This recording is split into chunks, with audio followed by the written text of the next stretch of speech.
call the meeting to order. Can we please have the roll call? Director Barsanti? Here. Director Burke? Present. Director Couch? Here. Director Mayo? Here. President Corbett? Here. Could we please have Board Member Mary Burke lead us in the Pledge of Allegiance?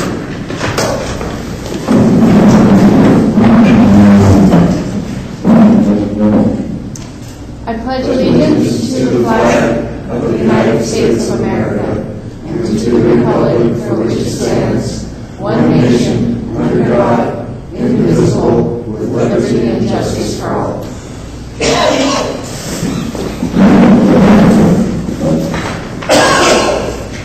The next item is for additions to the... Is that better? Okay, thank you. The next item are additions to the agenda, and there has to be a reason why we didn't get it on before. Does anyone have such a request? No additions to the agenda. Okay. Can I have a motion to approve the agenda? I'll move to approve the agenda. I second. Okay. Please call the roll. Director Barsanti? Yes. Director Burke? Yes. Director Couch? Yes. Director Mayo? Yes. President Corbett? Yes. We have nothing to report from a closed session because we didn't have one. Public hearings, there's no public hearings scheduled. So now we're on public comment and room discussions. And in public comment, any person may address the board at this time upon any subject not identified in the agenda, but within the jurisdiction of the McKinneyville Community Services District. However, any matter that requires action will be referred to staff for a report of action at a subsequent meeting. That's because of the Brown Act. And if matters are really complex, please send us a letter because we're just human beings, and you rattle off something that's 3 or 4 pages, single space, it's very hard for us to follow. But we want to encourage public comment. And so does anyone choose to comment?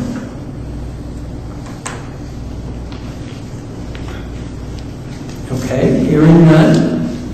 The next item is the consent calendar. And does anyone want to pull an item? Okay, I would like item D2 pulled. Can I hear a motion for D1 and 3? I move to approve the consent calendar items D1 and D3. Okay. Is there a second? I'll second that. Okay. Any further discussion?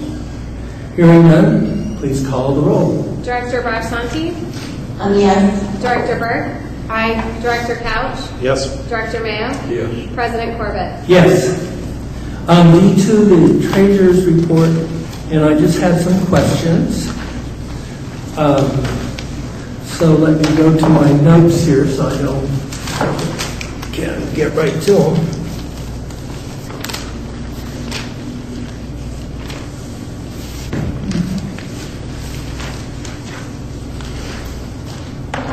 Okay. Pages 21 to 22 shows Parks and Rec major. And I just want to go that is basically shows that we're running a deficit, if I understand the materials.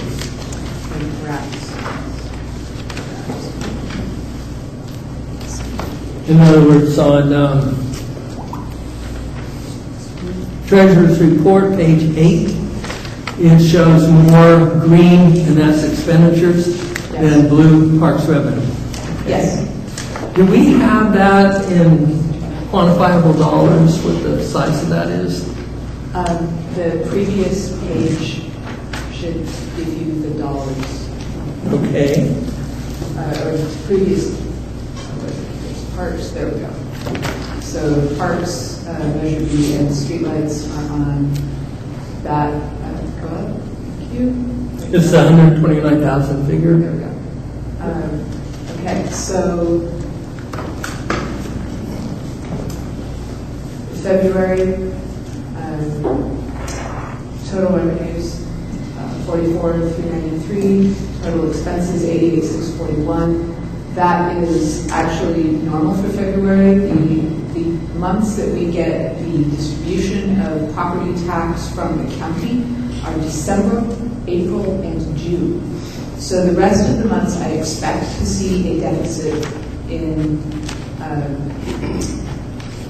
the Parks monthly report.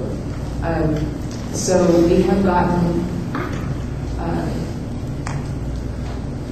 at this point in the year, we have been distributed $311,041 in property taxes, and that was back in December. So we've had additional months worth of expenditure since then.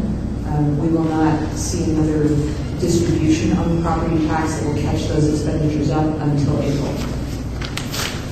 So to clarify, your next chart, 9, shows the revenues, and that's why they're only in a short period of time? Is because And yes, and the reason that the graph takes those two major jumps and then the little, like a little jump in, is because that's when the major property tax revenues are distributed by the county.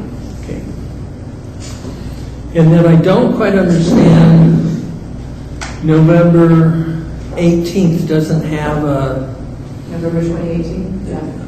doesn't have any oh, never mind, I understand. It has, Yeah. the only revenue we collect during the non-property tax months are the program revenues, that's and the rental revenues, lease revenues, other revenues. Those are the smaller revenues, but the major funding for the Parks and Rec department comes from those property taxes because that's how the criminal voters set that up originally.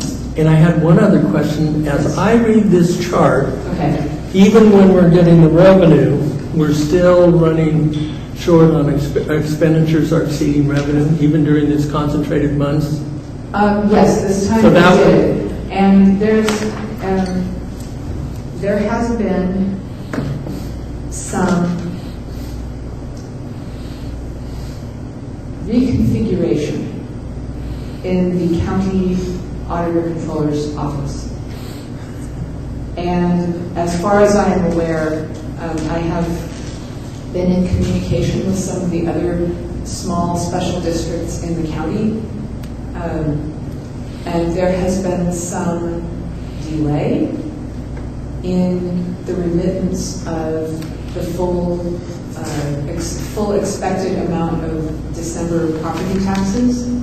I do not have the details of that. All I know is that I have no idea what's going on inside the county auditor controller's office, but I do know that quite a few of the special districts in the county have experienced shortfalls in what they expected to be their December revenue distribution.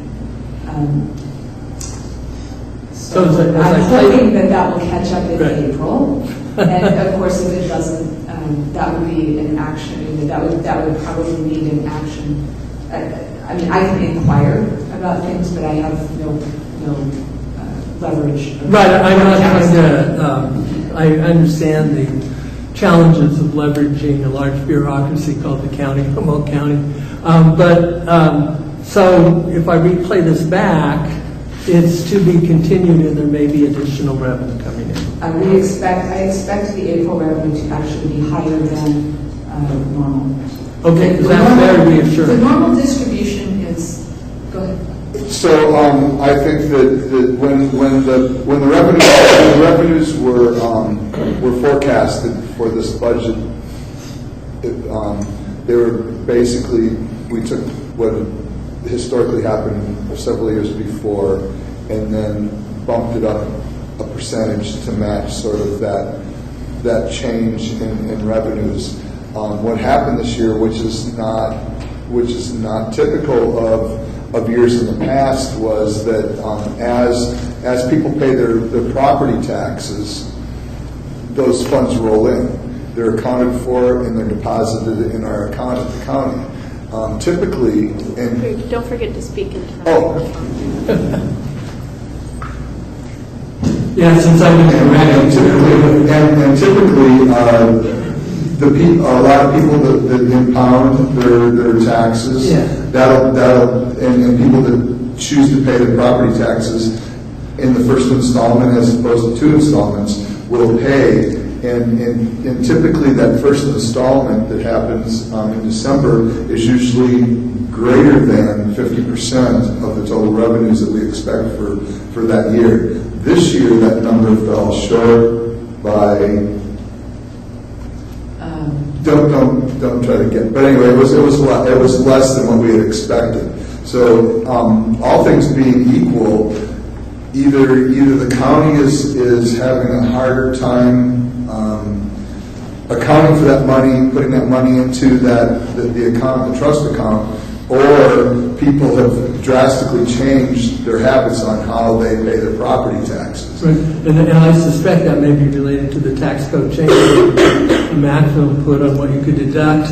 Therefore, in the old days, you put it in early because you could deduct it on your taxes. Now, why put anything in early? You know what? I didn't even consider that, and that could very well be. We were just kind of attributing it to the staff change at the county and in the collector's office or the auditor's office, and that maybe they were having some growing pains.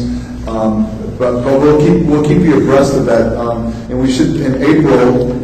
We should see the next.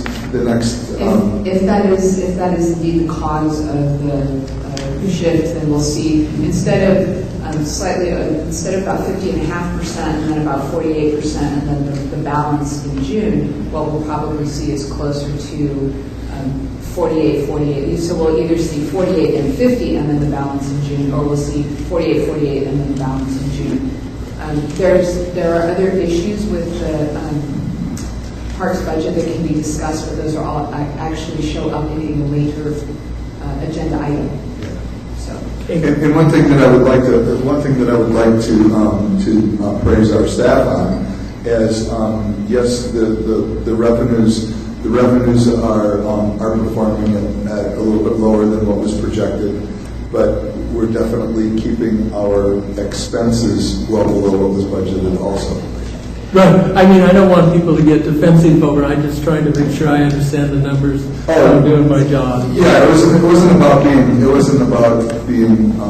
defensive. It was about highlighting a positive. Okay. I next want to discuss briefly the Treasurer's Report, page 13, which is doing actual versus reserve target balances. And the more I study this chart, the more confused I become. So, on the right-hand side, if I understand it, that's what is projected for the reserve fund. Is that your understanding?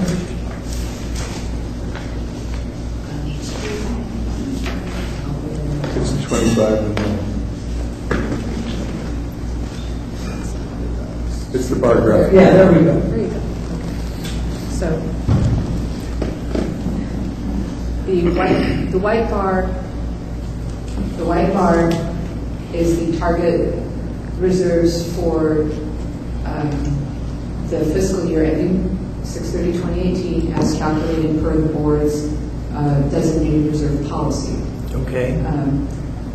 The blue bar is the cash that was available, the cash available to fill all of those reserve buckets at the close of the year, as of 6/30. And so the buckets get filled in a prioritized order. Yes. Compensated absences come first. Pension and OPEB go next. Repair and replacement comes after that. Catastrophe, operating, and rate stabilization. And those are filled according to some funds have more surplus that can be attributed to or that can be designated to the reserves. Some funds do not. We did And so, and it shows which buckets got full. The huge jump in the repair and replacement reserve, and I didn't include the graph from last year in the monthly treasurer's report, although I do have it on my work paper. The huge jump, of course, in repair and replacement reserve is the repair and replacement reserve is a function of the total asset value of the district. So all the physical assets of parks, all the physical assets of the water and sewer, and we just finished building a very, very expensive new sewer plant. So that kicked up both the total calculated target, and it also ate up most of the rest of the bucket, or the cash that was available, because now we, of course, are trying to create a reserve that's enough to cover the percentage of the Let me ask this question. Shoot. One way I have to explain it is the ones on the left, which are our actual reserves, are year-to-date, and the ones on the right are the projection for the year. Is that correct? No. Okay. The calculation and the distribution are both as of 6/30/2018. Okay. Now let me ask one other question, because I'm interested in the whole more than the individual funds. So I did a photocopy, and I put a chart of what's required and a chart of what we funded, and it would seem to show, unless I'm not understanding the assumptions, that we're underfunding it by quite a large number of dollars. I mean, right. Well, it's clear on the chart as shown. The rate stabilization reserve has nothing in it at all. The operating reserve has very few funds in it. The bulk of the funds, we fully funded compensated absences, fully funded pension, almost fully, well, mostly funded the OPEB reserve, and the balance after that has gone mostly to the catastrophe reserve and repair and replacement, because once we've got as much in the repair and replacement bucket as we could from all the various funds, we didn't have much left over for operating or rate stabilization. okay, well, I'm not understanding, because what I did is I added all what is marked down we're supposed to have, and I have this, and it's like $7 million. So I think there's something in the assumptions we need to work out, probably outside of this meeting, but I cannot tell you from reading this chart whether we did good or bad in the overall funding. Okay. And so that's what I want to work on, is so that if I, as a board member, said, gee, are we meeting our funding commitments? I can tell the public, damn straight we are. Yes. Or I could say, whoa, no we aren't, and here's why, we tried our best, or whatever, but I can't do that off of this chart. Right.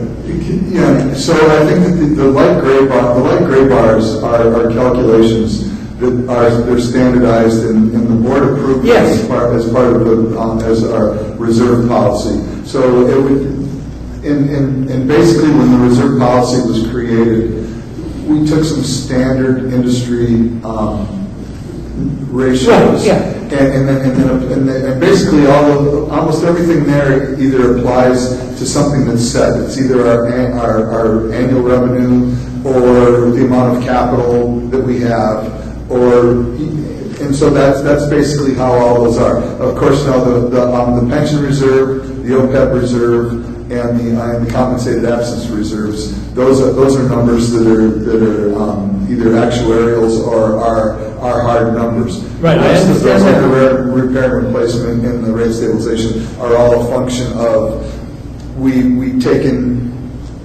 $10 million a year. You should have 5% of that should be in your rate stabilization fund or whatever it is. Right. And that's how that's created. But the board, it said the board's.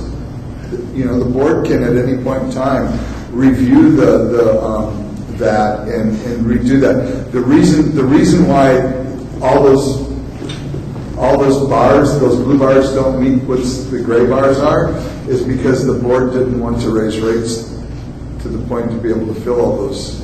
Okay. Which is and I suspect that's true. We made a decision. We're certainly willing to live with it. But as a board member, it's been portrayed to me that we're setting aside what we had scheduled for the reserves.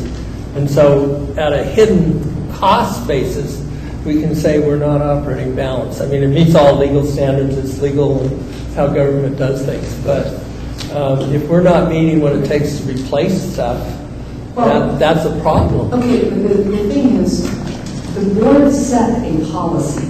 Yes. Okay, that say 2% of our total fixed asset base should be set aside for, quote, repair and replacement.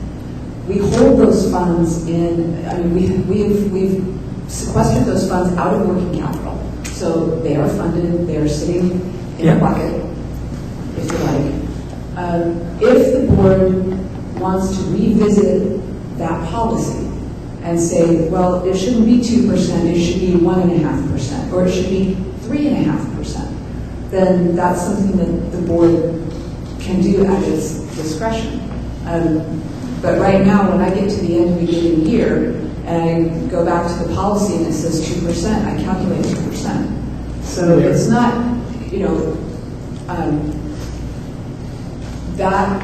the idea of is that enough? Is that too much? Is that not enough? That's a strategic planning and policy issue, and I would, if the board is if there's an issue, then that's really what needs to come back and be looked at, and probably in a strategic planning session or workshop, that of course is open to the public. But yeah, when we have a policy, I calculate to the policy. Well, I think we may have adopted two things. My understanding of the 7-year process is we went through each cost, we set aside how much needed to be funded to replace things. We did it item by item by item by item, and was not aware that the 2.5% was a limitation on the reserve funding, and so that's part of what the confusion is. But I still have a hard time getting all that off of this chart. And I'll discuss it later because it looks like it's a long conversation. But anyway, go ahead, board member Burke. Thank you. I just wanted to see if I had this right, and that is that the chart itself shows the difference between our target and where we're at. And we have a policy that's filling those buckets.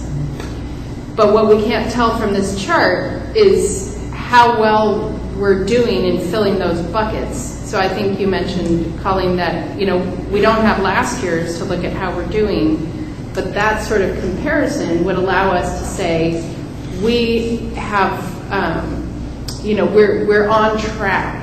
We're filling our buckets in the way that we set our policy, and we're not going to get there in one fiscal year, given how big the buckets are to fill. Is that correct? Is that what you're looking for as a way That's to what I'm translate looking this? for. And this is Of set by course, policy. pipe replacement, we're never going to fill that. What you're trying to fill is your prorated reserve you're creating to, over 75 years, replace those pipes. And that'll become, when we do this fiscal year, when I do this calculation at the end of this fiscal year, we'll have an additional set of columns showing the mainline replacement project reserve, which will have its own general ledger account, so we can keep track of it separately, and it'll show monies being sequestered away from working capital.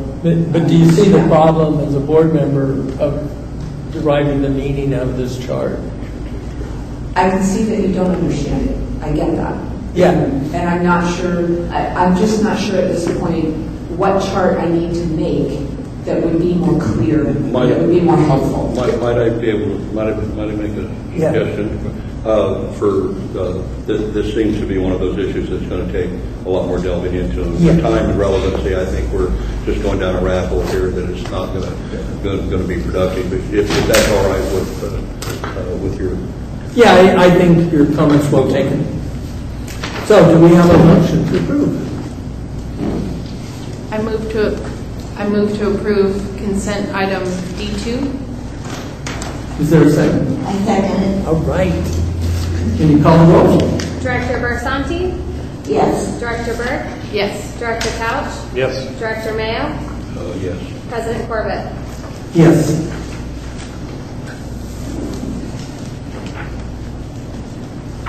Our next item is E1, employee negotiations regarding proposed 3-year compensation contract with district employees. I will call on our general manager, Greg Rossini, to present. Thank you. I'll use the microphone.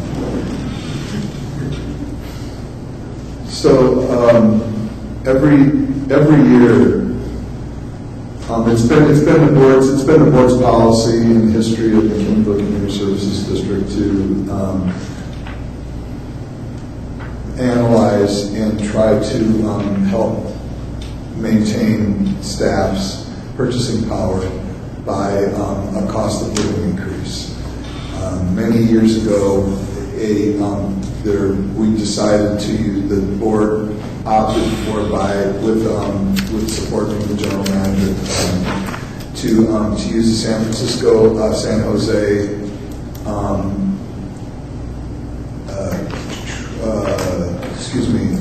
index, and then also the Western average size city, class B and C, and take the average of those two, and then use that as the index for doing that. It serves many purposes. One thing, it helps of course, maintain the staff's purchasing power, but it also helps with not having to make drastic changes when we do our wage and earning surveys. It helps us keep pretty close to where we need to be, so that we're not having to make huge adjustments related to either giving money to or taking money away from certain classes of employees because of changes in what the market provides for their wages. So the other thing is that our staff then was encouraged by the board many moons ago to enter into a negotiation with the board of directors, the negotiating committee, and the staff would get together and they would appoint negotiators, and then they would meet and have discussions with the board negotiating committee, and talk about these things, and then make proposals and decide what they would like to do. This year, the board negotiating committee had given the general manager a more direct impact on the process, and asked me to make a proposal provided after the staff had proposed to the board, and so I brought back a proposal, and the proposal is attached.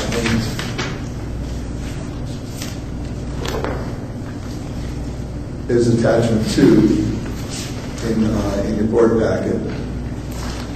Attachment 1 in the board packet is the memo from the negotiating committee to the board, and then attachment number 3 is a staff memorandum approving the proposal that was proposed by the general manager, approved, given the thumbs up by the board, and that shows up as the recommendation, which is the staff recommendation is that the board review the information presented, discuss, take public comment, and consider approval of a 3-year term agreement with the employees as follows: maintain the current general benefit package in terms of holidays, vacation, sick time, life, medical, employee assistance program, and state disability insurances, and dental insurance, in addition to other current general employee benefits. Approve this year's COLA increase of 3.45%. The COLA, of course, is calculated using the same indices and average as has historically been what's been done, and continue to use those averages for the 3 years of the agreement. Add Martin Luther King Jr. Day as a paid holiday, and in explain, the PERS 457, which is the same thing as the 401k. It's a deferred compensation. It's withdrawn before tax dollars, and for the employees to enjoy a match from the district, from the ratepayers, they must contribute the equal amount, up to 4%. And then a stipulation that staff had included in their negotiations and was refined by the board, which in fact is due to the unpredictability of health care insurance, PERS, employer contributions, inflation pressures, and other associated expenses. MCSD board or staff reserve the right to, at any time, request negotiations be reopened to discuss any and or all the elements of the MCSD employee wage and benefit package. Staff should expect that a greater than 3% per year increase in the current cost of living index may be grounds to reopen the negotiations. David, do you want to comment anything? You were on the committee. Well, I want to congratulate the employees on doing a good job. Negotiation, I wanted to say thanks, Greg, for putting the thing in there about greater than a 3% raise, because I was just worried about what the public will think if they go, well, over 3 years, we're giving them a 10% raise. It's like, well, when I talk to people in a union, and when I talk to our union rep, he goes, well, the cost of living adjustment isn't a raise. So I have to wear that hat too, because, it's just recognizing that, your costs have gone up and we're, adjusting what you get paid as a result of that. So the hardcore bit of cost of living, that's not even a raise. So somewhere between that and giving, maybe up to a 10% raise over 10 years, I think we had a medium ground that I, feel good about. Any other board member? I just want to compliment the employees. I thought your proposal to us was very clear. It was well researched, and I think well negotiated, and so it had a good effect. And so I'm very happy with this. Any other board comments or questions? We'll open it up to the public.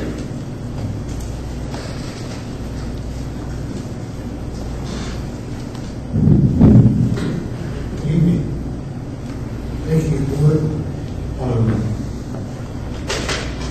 So I wouldn't forget what I wanted to say when I got up here.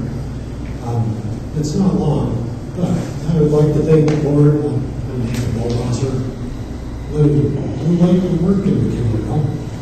I would like to thank the Board for this agreement. Personally, I enjoy working with the staff, and I look forward to coming into work each day to know that the Board appreciates the employees because they value feeling. As a staff, we strive to provide the best service for our customers in the front office that we can, and the majority of our customers that come in, they appreciate it. They're not necessarily excited when they get their water bill, but they appreciate the water. That's one of the comments here. And I've only used up a minute, but I'd like again to thank the Board for their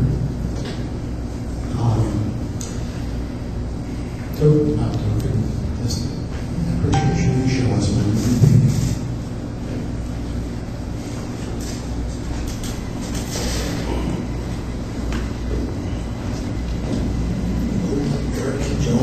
Operations Department, I just want to add my thanks to the Board and for the negotiations, how smooth it went this year. It's typically always runs smooth, but it seemed like it went very well this year. Something I wanted to bring up was that as a supervisor, I'm very happy that the Board has shown the commitment towards retaining the employees that we have. We spend a lot of time researching who we want to have working for us and recruiting these people. And when we finally do get quality employees we see before here on staff, we spend a lot of time and effort in training. We want to keep those people. So your commitment towards the employees is greatly appreciated as a supervisor. And again, thank you very much for your efforts. Any further public comments? I'll take it back to the Board. I just wanted to thank our staff across the board, that, you know, one of my goals here is to try to help in any way that I can to make the services district really an exceptional place to work. And so it is very rewarding to see the longevity we have in staff. And I'm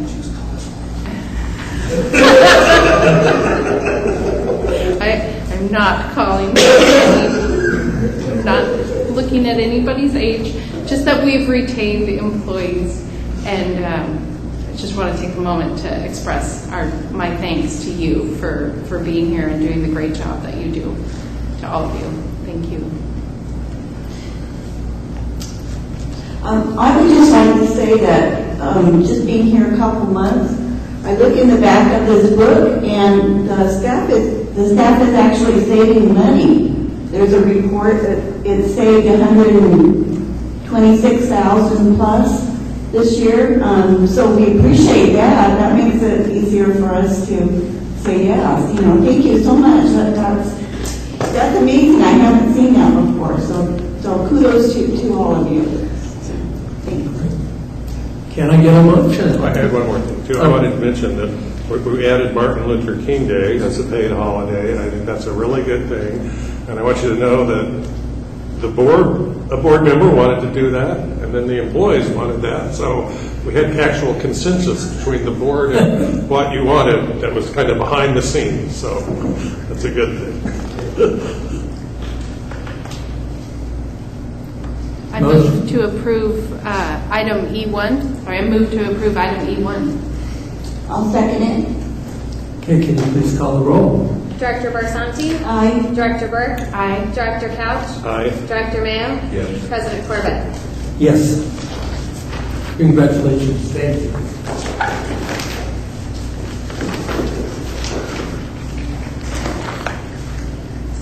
The next item is E2, consider appointment of applicant Beth Frink for vacant position on the Recreation Advisory Committee, RAC. We'll call first on Leslie, and then if Beth Frink is in the audience, we'll make sure you get a chance to speak. Staff recommends that the board consider the information provided, air questions, take public comment, and vote on the appointment of Beth Frink to the Recreation Advisory Committee for a 4-year term as a regular voting member. Beth Frink submitted a letter of application, you can read that in attachment 1, on March 13th. She attended the Recreation Advisory Committee meeting in May 2018 and expressed an interest in joining the committee once she became a resident in McKinleyville. Staff shared Beth Frink's letter of application and resume with the current Recreation Advisory Committee members via email since there was no meeting in March. The committee members were asked to reply with comments either supporting Beth's participation as a RAC member or not. Responses from current RAC members supported Beth Frink in becoming a member of the RAC. Beth Frink recently moved to McKinleyville with her family. However, she has lived in the Hope County for 18 years. She has professional experience in project management, leadership, and stewardship. Her complete resume can be viewed in attachment 2. She can bring a variety of relevant knowledge and experience to the Recreation Advisory Committee. I encourage you all to ask her some questions. Any board questions? Okay, can the applicant please step up if you want to speak? Hi, my name is Beth. I recognize many of you, so it's nice to see you all again. As you said, I recently moved to McKinleyville from Arcata. I'm a mother and currently a stay-at-home mom, so I have more time on my own. That's not really true. But I would like to get more involved. I have a 1-year-old and a 4-year-old, and I'm heavily involved in activities with them. I'm a soccer coach. I'm soon to be a Girl Scout leader, and looking to get more involved in this community because I've been very involved in Arcata and other projects. So this was a good fit for me, and I'm interested in the projects that they are working on. Great. Any questions? Well, I don't really have any questions. I do know Beth from working together with Bob Gearhart for a number of years and through school and the community in Arcata, and I just want to welcome you to our community in this regard with stepping forward to help represent and plan for recreation. and to interface with the board. So thank you so much for putting your application in. Well, certainly. Thank you, Mary. And I agree. Thank you so much for just moving into the community and helping out right away. Thank you. Really appreciate that. Do I hear a motion from? Go ahead and Beth as well, and welcome. Thank you. Public comment? I'm sorry, thank you. Is there any public comment? Do you have any further comments? No, I'm just excited to get started. Okay, I bring it back to the board. Any board comments? Okay, please, can I have a motion? I move to approve item E2, the appointment of applicant Beth Frink for the vacant position on the RAC committee. Second. Any further discussion? Hearing none, can you please call the roll? Director Barsanti? Yes. Director Burke? Aye. Director Couch? Yes. Director Mayo? Yes. President Corbett? Yes. Thank you. Thank Thank you. you. Welcome.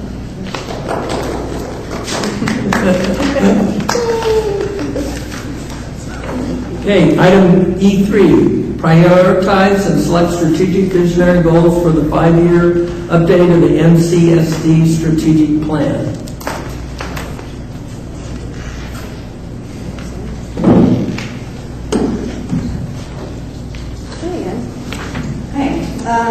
So it's been a long push. Strategic plan update done. Our last decision point before you get the draft to approve.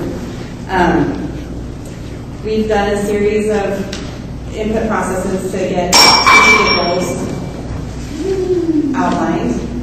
We've done a public input process for prioritization, and this management staff has prioritized those goals. You can see the rankings from the public and from staff and attached. What we need the board to do today is to rank the goals. So you just received a worksheet to do your rankings. And after you do those rankings, I will quickly tally them, and we'll put them all together, and then you'll have some picture comparing your top 5 to the public's top 5 to staff's chosen top 5. And from that, then you can vote on 3 to 5 visionary goals to include in the 5-year strategic plan update. I am open to questions on the process at this point, and then I will read the recommendation. I just want to thank you so much, because I know you came to Masters of Rotary and did this, and it looks like you went all over the place and spent a lot of time doing this so we could see what the public wanted. Just thank you so much. That's been a lot of work.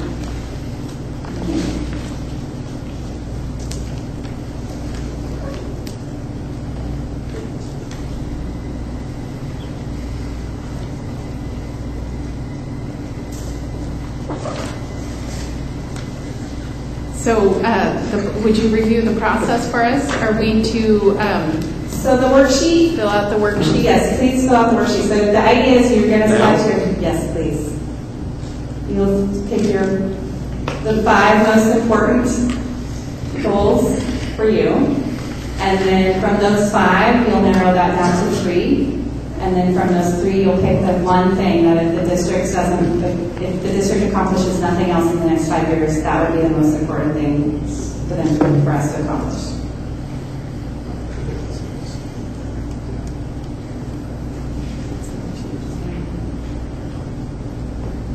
And then after you do that, I will tally them. Hopefully we can take a short break. And then I'll present some more information.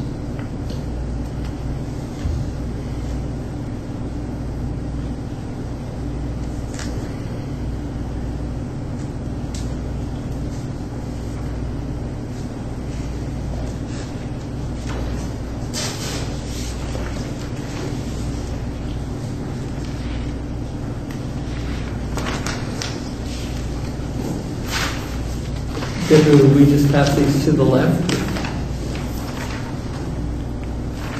Yeah, I'll come.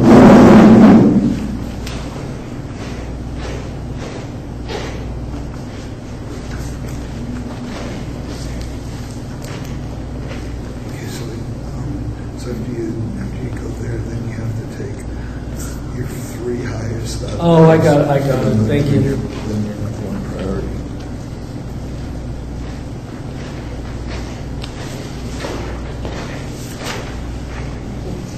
I thought she was doing it in stages, but I get it. Okay. All at once. Do it all in one.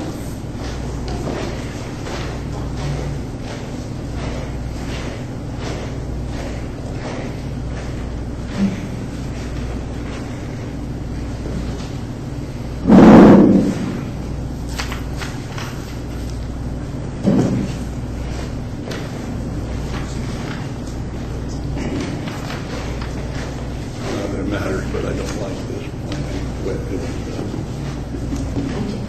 Today, so I could do my homework.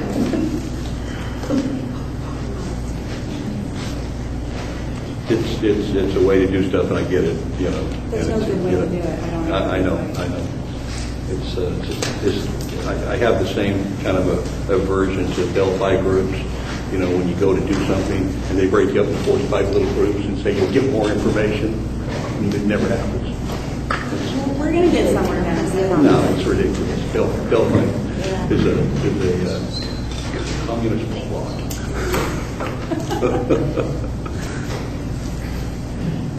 I think it was with the Soviets. Anyway, thank you, and I know it's the way we have to do it. There's 3 there to me that are just.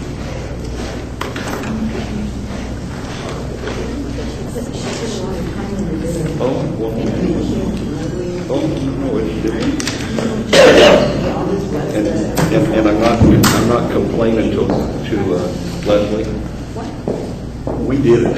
We're the ones that decided that. And then, just procedures for the future. I think we need to sign them, put them up on the screen, who voted what way, just for the Brown Act in the future. We did that, I know, for the vote for board member. You're going to see them on the screen before you vote. But our names aren't on them, are they? Well, this would be considered silent discussion and making a decision. So I think the Brown Act's a little tougher. We could easily put our names next to our handwriting over there if we want to. Well, I wouldn't go back and do it now. I'm just saying for the future, we need to work it in. We did it for the selection of board members, and I thought it worked real well.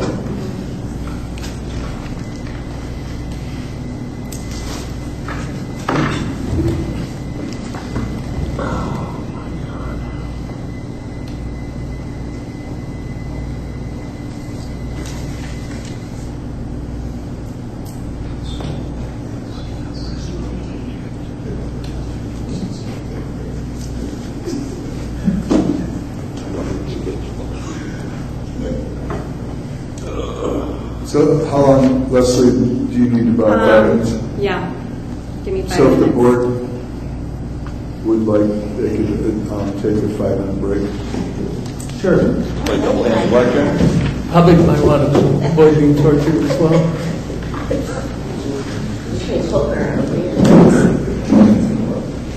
I never could ever get into this new stuff, the Hold'em, the river, and all of that stuff. I never could get into that. I like to play poker. Five card. Yeah, that's my game. Although we used to play high-low for years back then.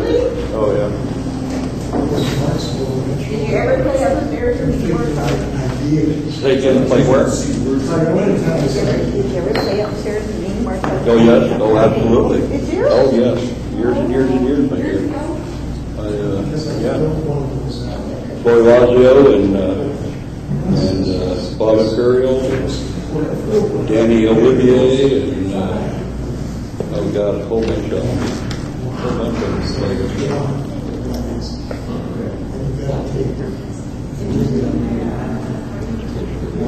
No, it's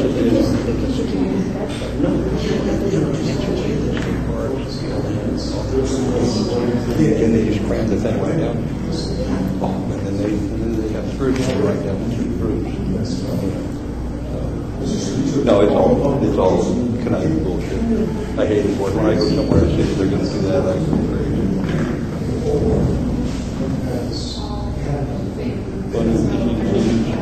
Promote what?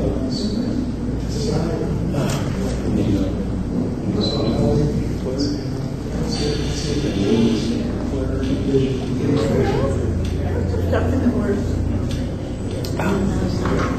Okay. You know what was wrong? I can have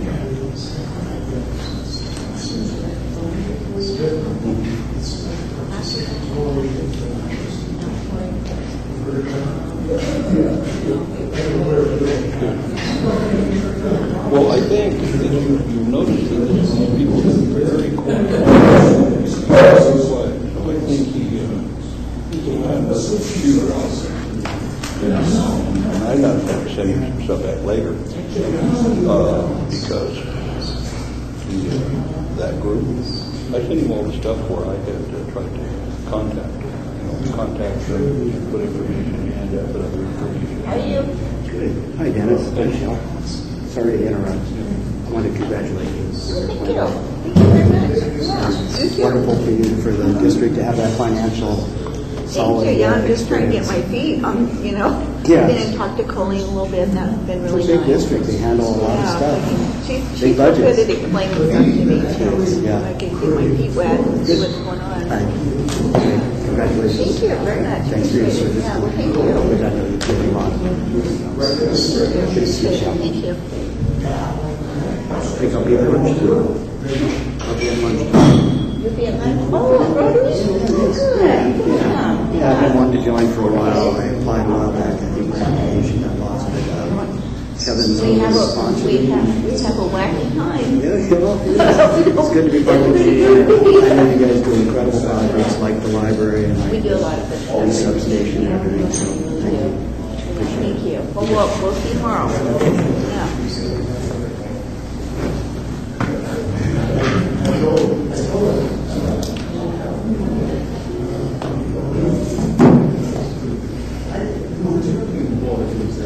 To bring coffee. There's coffee. Yeah. There's coffee in the craft. There's a lot of water in the silver thing and tea is in it. You know what? Very well, yeah, that's it. That's what's taking so long. 5 minutes. That's not the time.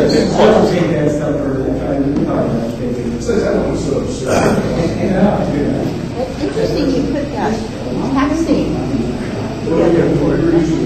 The what? About the, almost everybody is not, I'm like,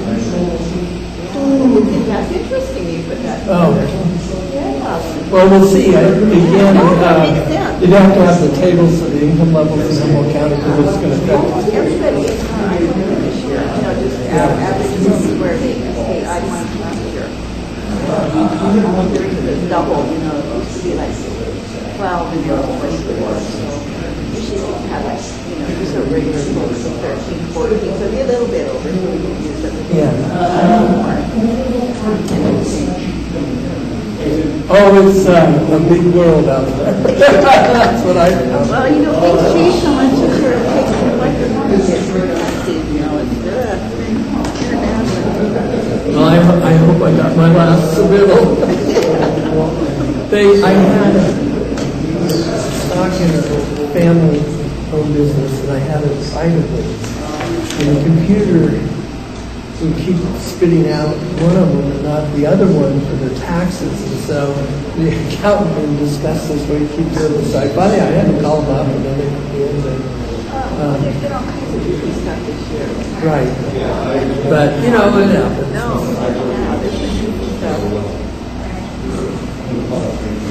I think part of it is our software programming, or Yeah, they have to adjust it. You go tell them next year. Yeah. Well, probably the biggest tax thing is the vendor shall be the IRS, and that's just really serious problem. That's sort of a hidden There billionaire. was big changes. I mean, Yeah. You know, I've been a CPA for 20 years, and I've never seen this many changes where it's hard to explain the, you know, because you get used to it being in a certain place, and then now it's different, and you're like, oh, no, it's not there anymore. St. Bernard. Sure. Okay, let's get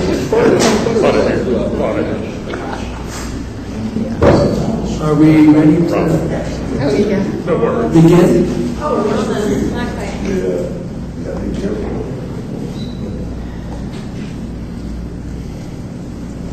Get a lot of ticks on your property. Really?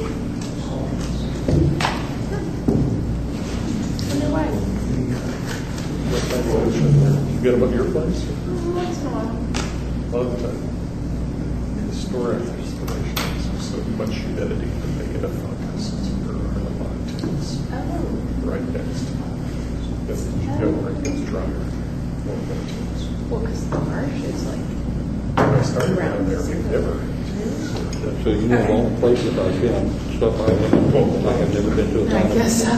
Oh, Atlanta's a great place. Actually. I'm going back on the 13th for that cowboy ride.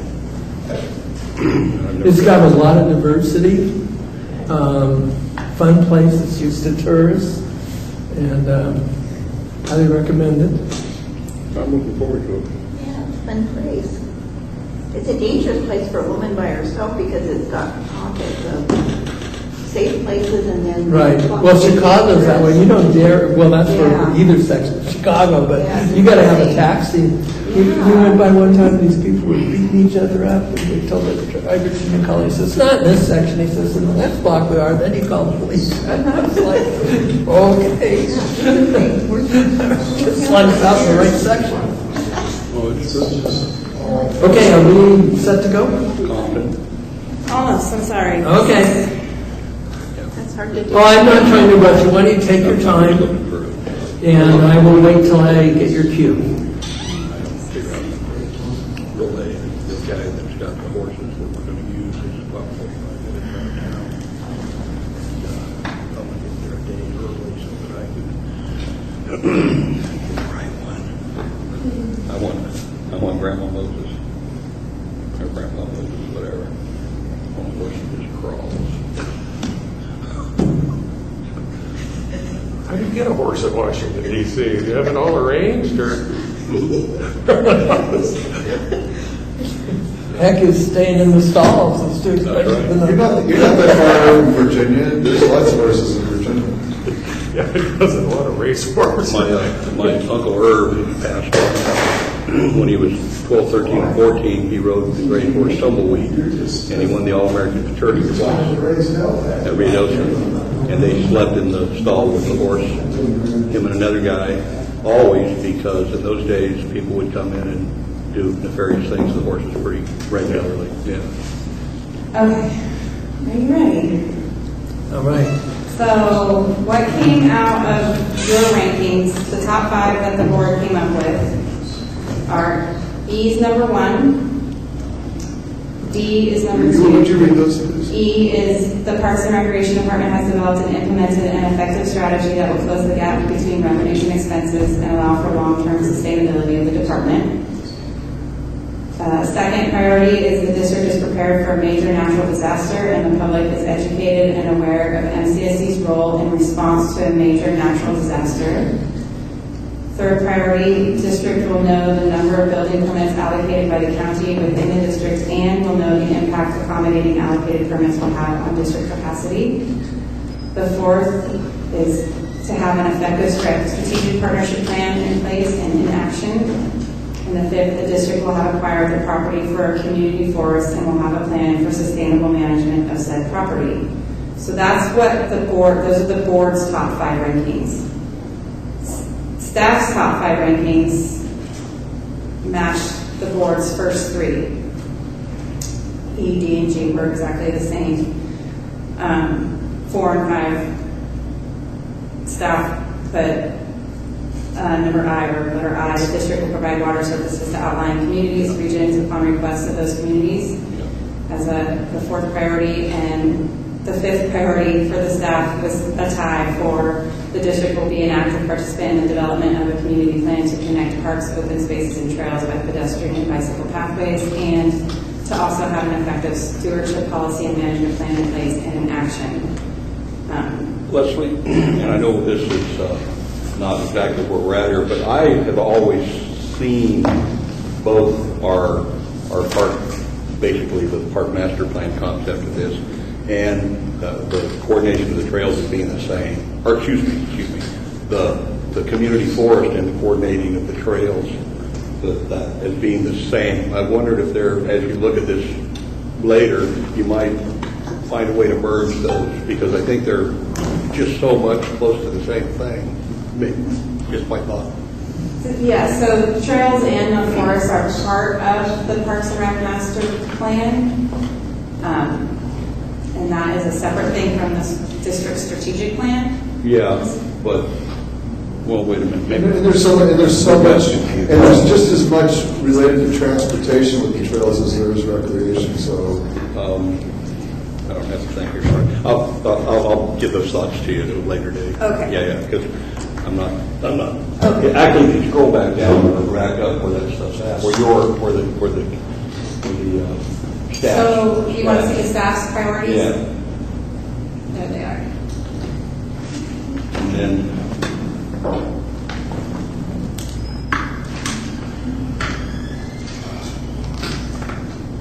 so number 5 and number 1.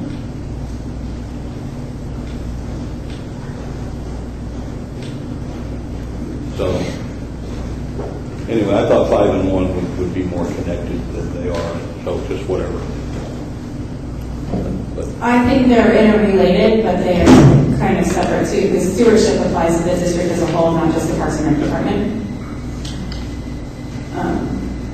Okay, that's that. The public, their top 5, what came out of the public input was they prioritized number 1, district is prepared for a major natural disaster, and the public is educated and aware of MCSD's role in response to a major natural disaster. Number 2, the Parks and Recreation Department has developed and implemented an effective strategy that will close the gap between revenues and expenses. Number 3, the district will know the number of building permits allocated by the county within the district and will know the impact accommodating allocated permits will have on the district. So the top 3 for all 3 groups are the same. There's slightly different priorities. The staff and the board prioritize the same. The public has slightly different priorities, but they're still in the top 3, and that's important to note. The public thought that district will be an active participant in the development of community plan to connect parks and open spaces as in the top 5, and to have an effective stewardship policy and management plan in place and in action. So if we weight these different priorities, so if we give the public a lesser weight than staff and give staff a lesser weight than board, which I did that with that, I gave the board's priorities, like number 1 got 15 points, and then number 2 got 12 points, and 3 got 9 points, and down by 3s. So the board got a multiplier of 3, the staff got a multiplier of 2, and the public got 1. So in doing that, you have 3 clear top 3, and then it gets muddy after that.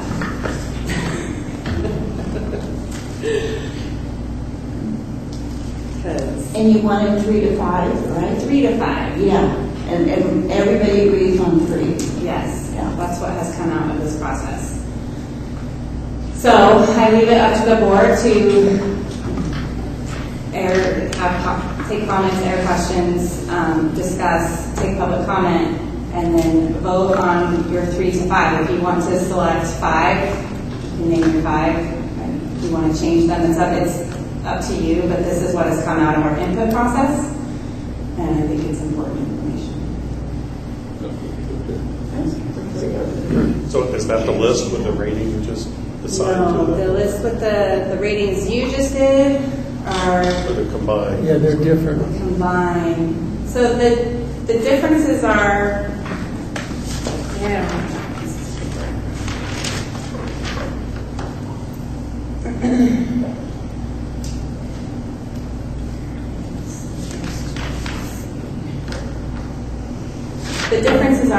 staff and the public thought that goals J and C were a higher priority than goals B and F. So public and staff agreed on the 5, and the board chose 2 different ones in their 5.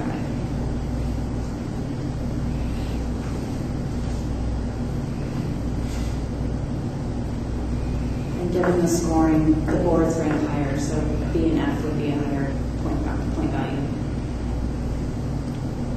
Can we just say what we think? If we know, or what do we do?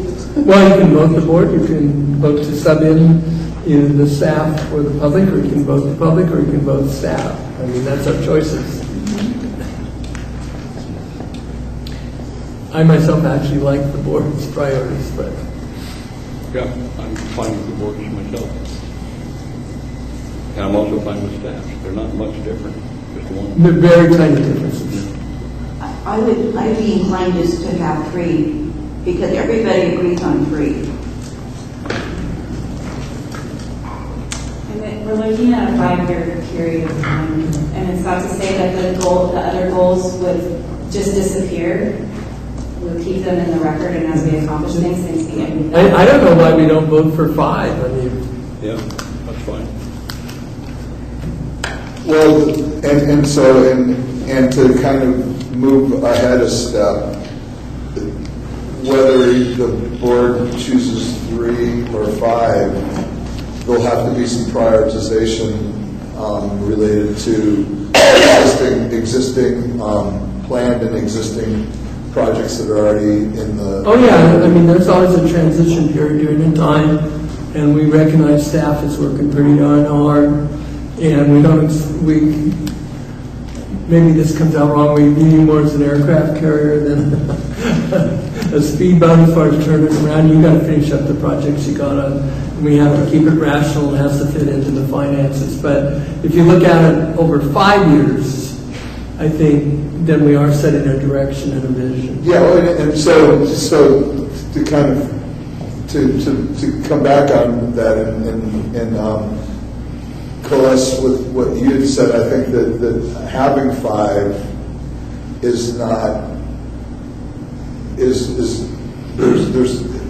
it's not a bad thing to have 5. It's not a bad thing to have 3, because we'll still have those other things there, and we'll work our way through that. And the next step will basically be that will be the part where you'll actually say this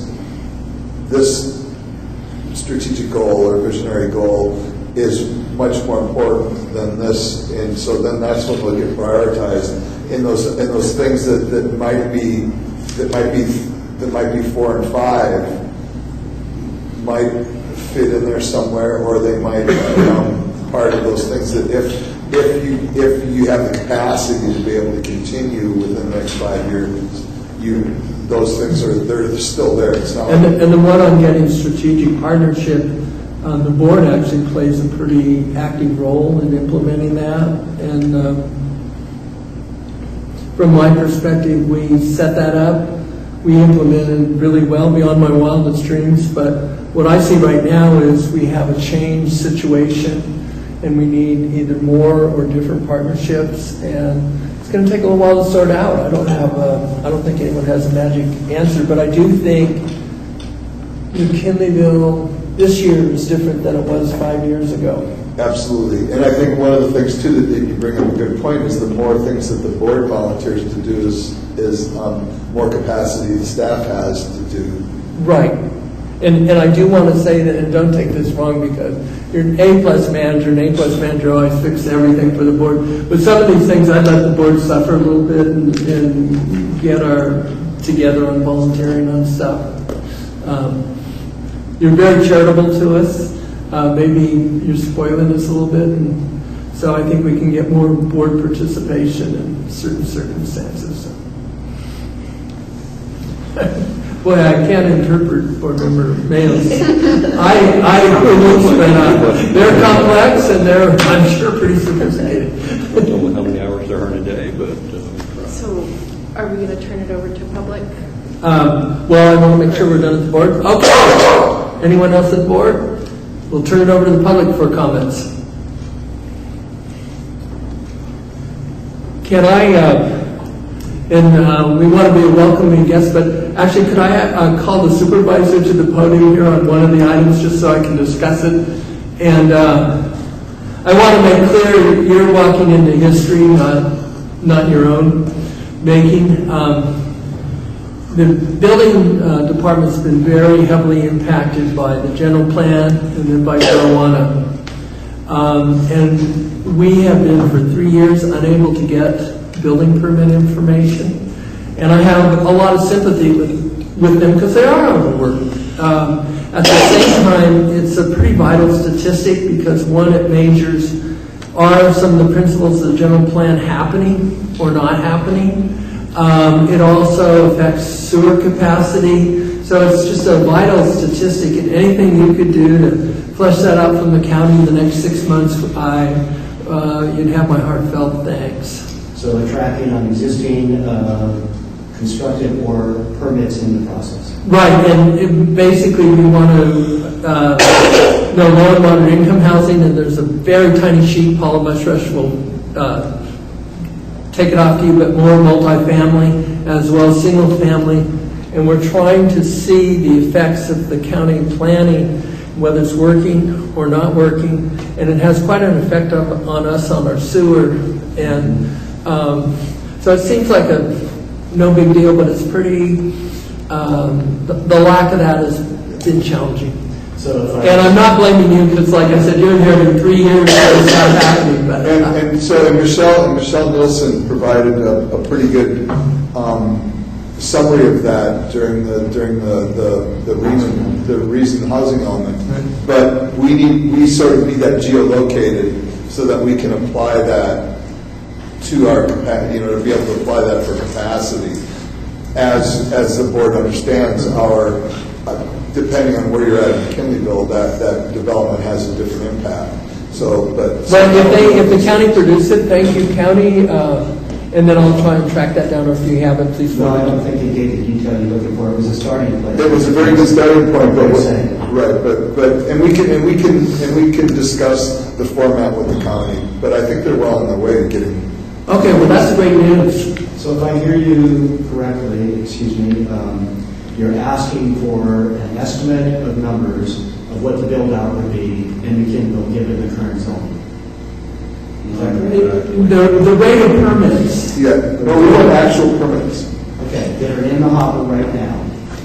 For the last... okay, for a period of time, what has been the rate of permit applications over a 5-year period, the last 5 years? Last time we looked at it, and part of it is, we had the real estate crash in 2007 and a long, slow recovery. That clouded the vision on what county planning's effects were. Right. But one question is, McKinneyville was producing the highest level of multi-family apartments scattered around, and then we had the general plan came in with far more concentrated development. We want to see, is that working or not working? Does it compare to the old system or the new system? And then, of course, for financing of the sewers, it makes a lot of sense, and so on. So can we get back to the strategic plan? I'm sorry, what? We've got a pretty big board. Yeah, okay. Hoping to redirect back to the... I will make the request. Yeah, and thank you for enduring. Sorry, just one more, just to be clear, is this a one-time delivery that we want, or a couple times a year, or monthly? Annual. So if you, may I? Yeah. I would like to see maybe 5 previous years and annually updated. Okay. And the importance of that is that all the oregonians don't always happen like that, but we have to make plans that way for how we're upgrading or not upgrading. So we have to have better info for trends that actually are affecting us.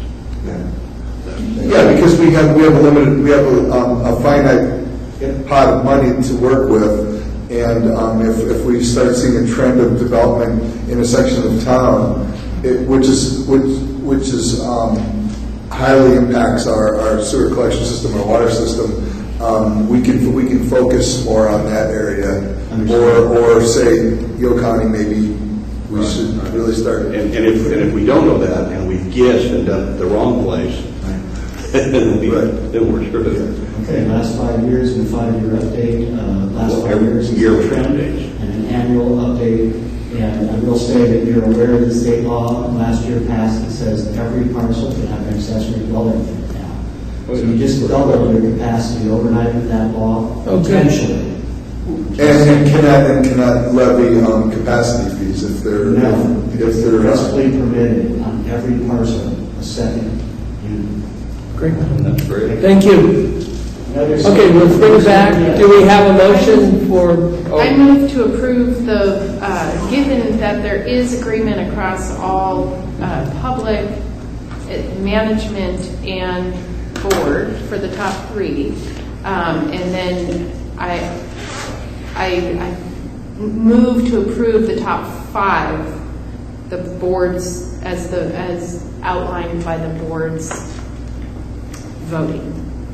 Right? I move to approve the board's top 5. Okay. Is there a second? Second. Oh, there was a second? Okay. Any further discussion? Hearing none? Can you clarify what those are again? Yeah, okay. Number 1, Parks and Recreation Department has developed and implemented an effective strategy that will close the gap between revenues and expenses and allow for long-term sustainability of the department. Number 2, district is prepared for a major natural disaster and the public is educated and aware of MCSD's role in response to a major natural disaster. Number 3, district will know the number of building permits allocated by the county within the district and will know the impact accommodating allocated permits will have on district capacity.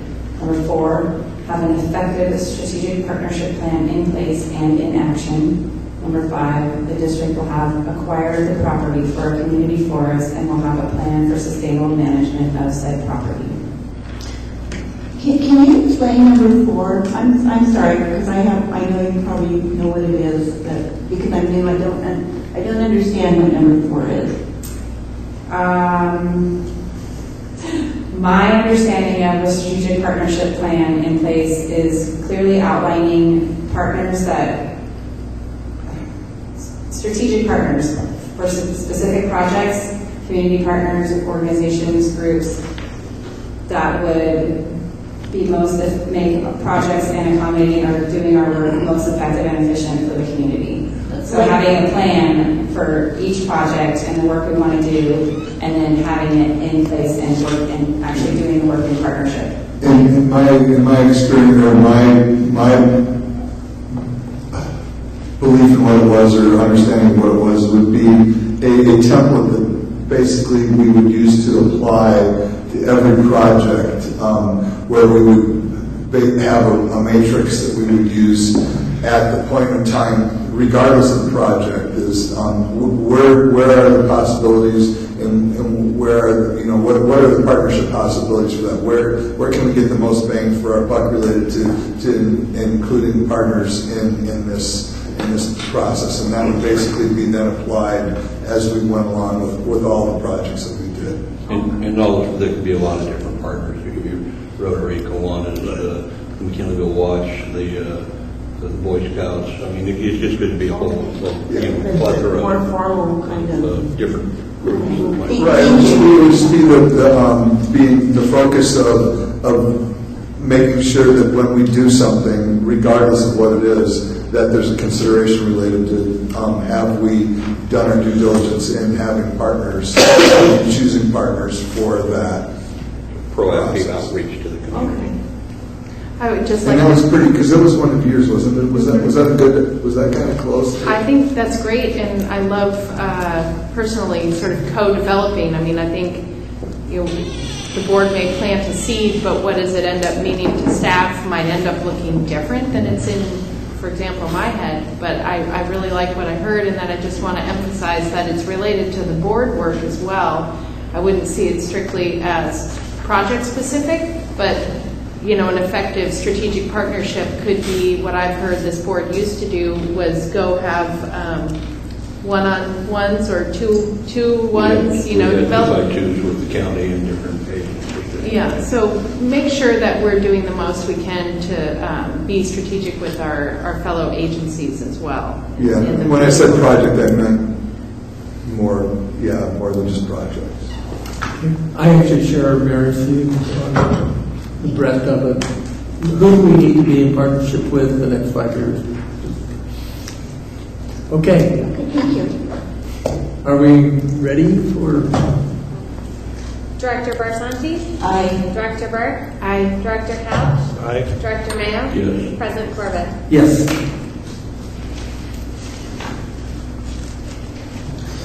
So the next item, I believe, is E4. Let's consider approval of memorandum of understanding, MOU, between McKinneyville Community Services District, MCSD, and the McKinneyville Chamber of Commerce for beautification and decoration within the county right-of-way along Central Avenue in McKinneyville. Is there a point at which it's too early to say subject to public comment and board discussion? I move to approve item E4. Okay. I'll second. And with that, I'll call it up immediately for public discussion.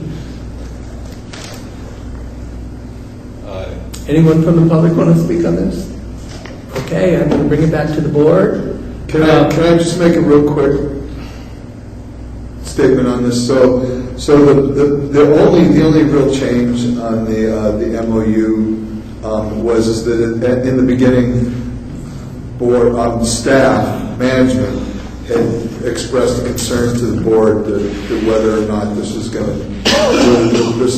to be able to be perpetuated, and it's in the Chamber of Commerce. Their staff, their volunteers have proved that they're in this for the long haul. So that being said, to make this a little bit easier, we've consolidated the date of the MOU with the date of the encroachment permit from the county so that they happen at the same time. Other than that, pretty much everything's the same. And then I just think it's one of those beautiful projects to just for a community to have. And every time I go down and see those flowers, I'm very happy how good we look and that people care so much. Okay, do we have a motion? Yes. Oh, we do, that's right. Pre-motion. Please call the roll. Director Barsanti? Yes. Director Burke? Yes. Director Couch? Yes. Director Mayo? Yes. President Corbett? Yes. Next item is E5, review parks facility maintenance plan.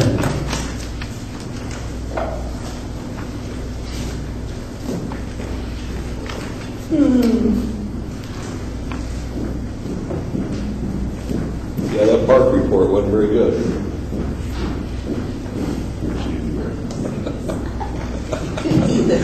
She's working hard to not change the Yeah, James, we're ready for you, James. You can't use nothing else to add. Thank you.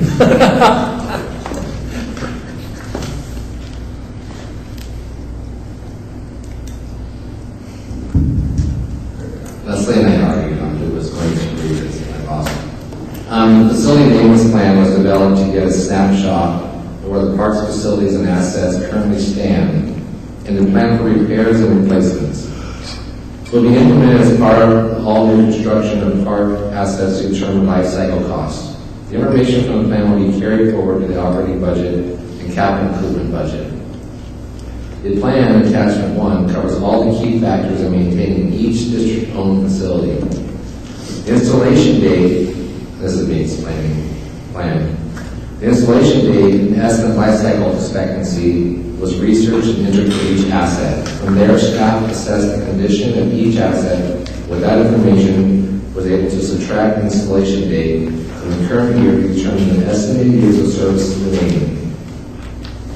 A number was then used to populate the column estimated years needed to be replaced. A life cycle cost will be calculated for each asset, which includes the cost to purchase, install, service, and maintain the asset throughout its life cycle. The board will see in the plan that some assets are outside of the replacement year. These items have lasted longer than their expected life cycle due to staff's preventive maintenance, usage, and care. Most assets are hard to get parts due to their age and parts being obsolete. The assets that show replacement is needed now. When the condition is poor, we budget for replacement as funding allows. So on the attachment, you'll see we've highlighted the yellow as the next 5 years, which showed up on the CIP. And then the projected years outside of that, we didn't go after at this moment. Any board member comments, questions? I'll call on the audience. Anyone from the audience want to comment? I'll call on a motion from the board. This is informational item. It's information. Oh, I'm sorry. The one thing that helped me is to get totals, because this is a lot of detail and it's hard for me to find the totals. My only other comment is a lot of places get scoreboards donated for in return for logo names. And, we need to budget for it, but that might be tried. We got grant funding to replace our scoreboards. The scoreboard that was originally it was donated by Rotary and McKinleyville area fund. Donated the money for the replacement. And that being said, we kept it alive. Probably far beyond its actual useful life. A lot of Band-Aids in there. With a lot of work on circuit boards and things like that until. All right, any further comments, questions? I just really want to thank the staff for all the work that's gone into this, and then when you see it's something in a spreadsheet form, you know that you can reorganize it and you can get which is you can sort it by all sorts of different things, and so very useful. I am happy to see items on here that are going out for grants. That helps keep costs down, and honestly, I'm just happy that it's getting put in place and is a great planning tool. So thank you for all the work here. Yeah, and another thing that this has been great. Staff came up with this on one of the things that way of managing this, and so I would like to commend the staff for coming up with this. I think that one of the things that we're going to do is that as the Parks and Rec Department build new facilities, a requirement of that will be that this is basically laid out and populated as part of actual construction, so that those things are known at that point in time. And then also another thing that's very important that you usually don't see on this level, but will be a consideration is lifetime cost. So just because something might have an upfront cost, it's less. The actual life cycle cost is more important to us. That if you pay $10,000 for something and then you spend $5,000 a year keeping it going and it lasts for 20 years, it might be better to spend $50,000 on it at the beginning if you don't have to spend $5,000 a year for 20 years to keep it. And I just want to thank staff for the speed this was arrived at, and I actually, given the amount of details, and oddly enough, I'm going to say I'm sure there's other details that we will discover along the way, but it's a heck of a quick start, and sometimes these have taken years to develop, and so to have it in this format so fast is really a very substantial effort.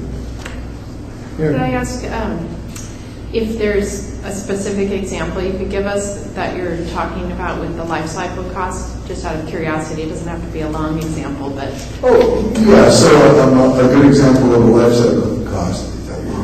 Like that. Use the parking lot. The parking lot one. Yeah, the parking lot one is a pretty good one. Also, the difference between composite shingles and a metal roof. That's probably a pretty good one. Thanks.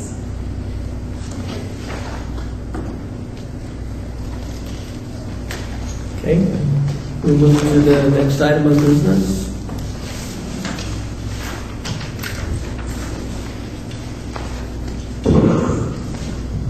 and that would be E6, right? And so that's review parks and general fund draft operating budget FY 2019-20, page 68. Of course, staff recommends that the board take public comment and discuss the draft operating budget for the Parks and General Fund and the Emergency Fund for fiscal year 1920. Standard verbiage, the budget was developed based on current cost trends and best estimates. The estimates for property tax and Measure B revenue are based on current year's remittance to date and on prior year trends. The information from the capital improvements draft budget that was presented to the board 2 months ago, it has been modified and incorporated into this budget. And part of the modifications, of course, had to do with the completion of the maintenance plan. The state mandated increases in minimum wage do continue to affect budget for this coming fiscal year. You can see the increased cost of part-time personnel. Fewer personnel will be hired. Full-time personnel are doing more cross-training for other departments in parks. So we have more cross-training going on, which, and when they do work for the water and sewer department, wages are assigned to the water and sewer department. So that shifts some of the costs away from the parks department, which is good. However, it also leaves fewer hours to work on parks programs. So there's a trade-off there. As explained in the previous board item, equipment replacement and maintenance expenditures have increased over last year for projects where continued deferral is inadvisable. Grant funding will be sought for hopefully 40% or more of the capital projects currently included. One seasonal position in the draft budget has been defunded. Again, this may affect maintenance if that cut is kept into the final budget version. This is the first year also that shows the full fiscal impact of the modified contract with McKinleyville Unified School District, the after-school programming. While there is obviously a reduction of related expenditures, the cost of administration that we are still doing for the MUSD continues to exceed the revenue provided by a significant margin. Continuation of the district's involvement with the McKinleyville Unified School District under the current conditions is fiscally inadvisable.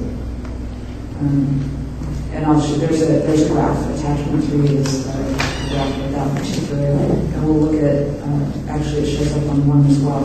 So questions from the directors on any category item or the budget overall are welcome. They may be brought to the general manager. The finalized budget will be presented to the board for formal approval in June. So, moving on to the first. Next page. Okay. So there's the numbers and then the expenditures, pie charts down below. I wish they were real pie.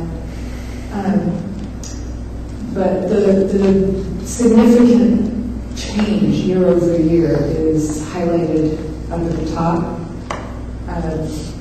And that is the facility fees have gone down a little, but the big change is up in program fees, and the vast bulk of that has to do with the change in the contract for after-school programming with the McKinleyville Unified School District. So when we were looking at this shortfall, everyone, like we did the initial budget and had a collective heart attack, and I ran the percentages and said, well, it's not really an expense problem, it's a revenue problem. So that's the revenue. Measure B, of course, on the next page is fairly straightforward, and let's just percentage. There we go. Measure B is pretty much like it always does. We can't expend more than we actually have. But the final page, the third page.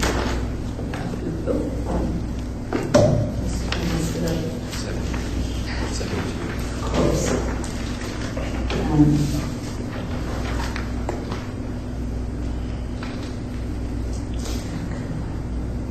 it is, okay. Let's see, can we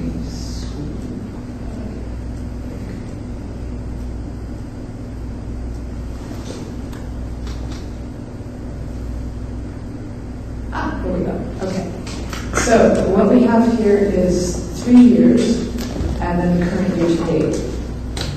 And these are a breakdown of the revenue just for the one after-school program. So this is the Department Program Code 494.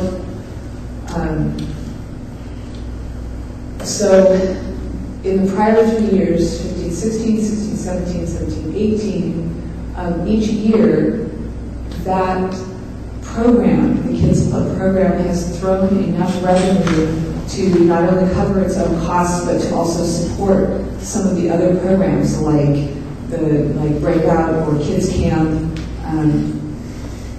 And then we got to this year, and the estimated revenue, we have the current revenue to date is $39,005.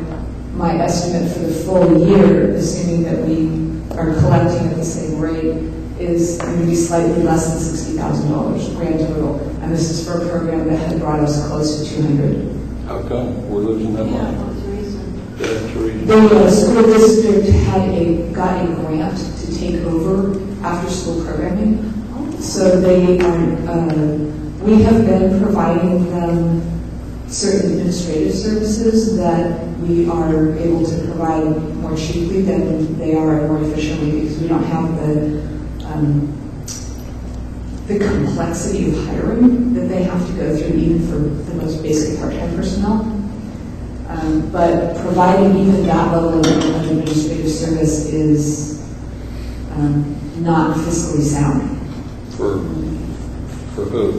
For us. Okay, They're supposed to be, they're paying us for this, but it's actually costing us considerably more to do it. Who's doing that? Let Leslie's,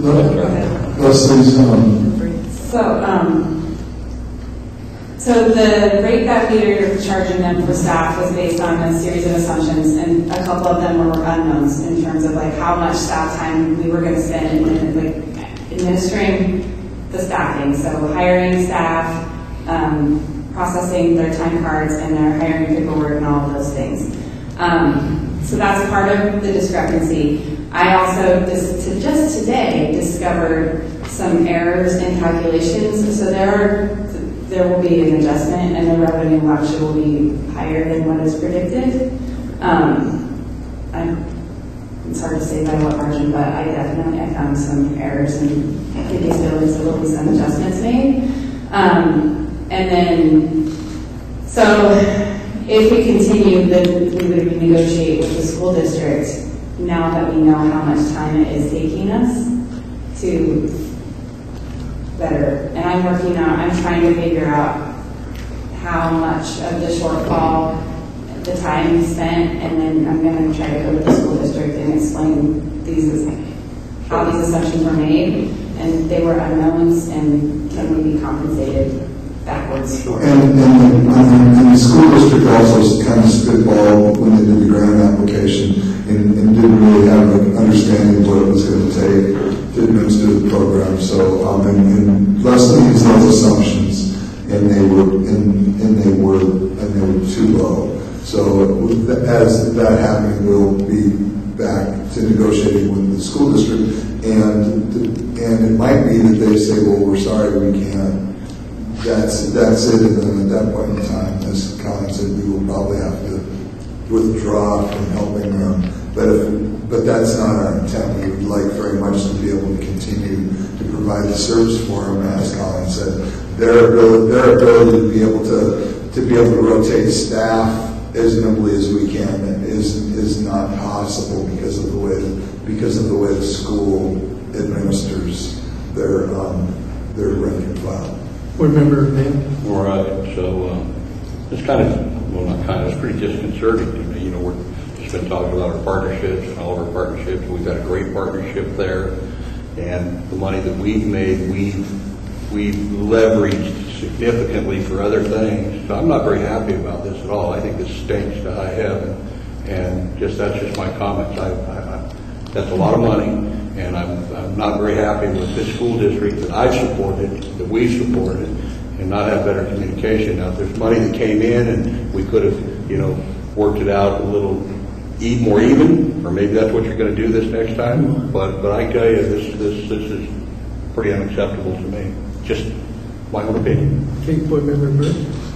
I just wanted to say, to put it in context a little bit, that from what I remember, the school district getting the grant allows them to offer aftercare programming for free. And so I think a number of things have changed drastically. So, I agree with Director Mayo that it hurts to lose a lot, but there are many different factors. So if you look at, at a child level or a family level, especially for a family that has, lower income, there's some real benefits here. We happen to be on the losing side of looking at this program. I wonder, you said that the Kids Club was able to support some of the other programs. Are you able to look at the programs that Kids Club was sort of subsidizing? And so are we losing on those programs as well?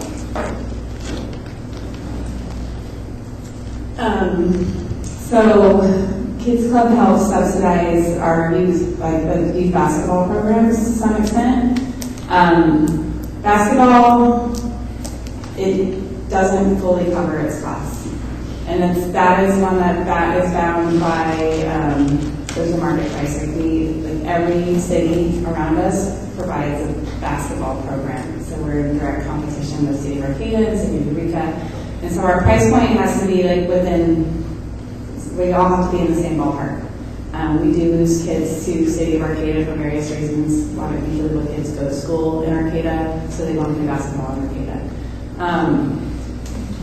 It also it helps offset our facility costs. Whatever extra revenues we came in, just fill our bucket, and we have, as you know, none of our facilities cover their costs. So that's what that additional revenue went to. It's not all programmatic, but really the only other program that we have that doesn't fully cover its costs, I need to rephrase that. Playgroup is also another one. It's partially grant funded.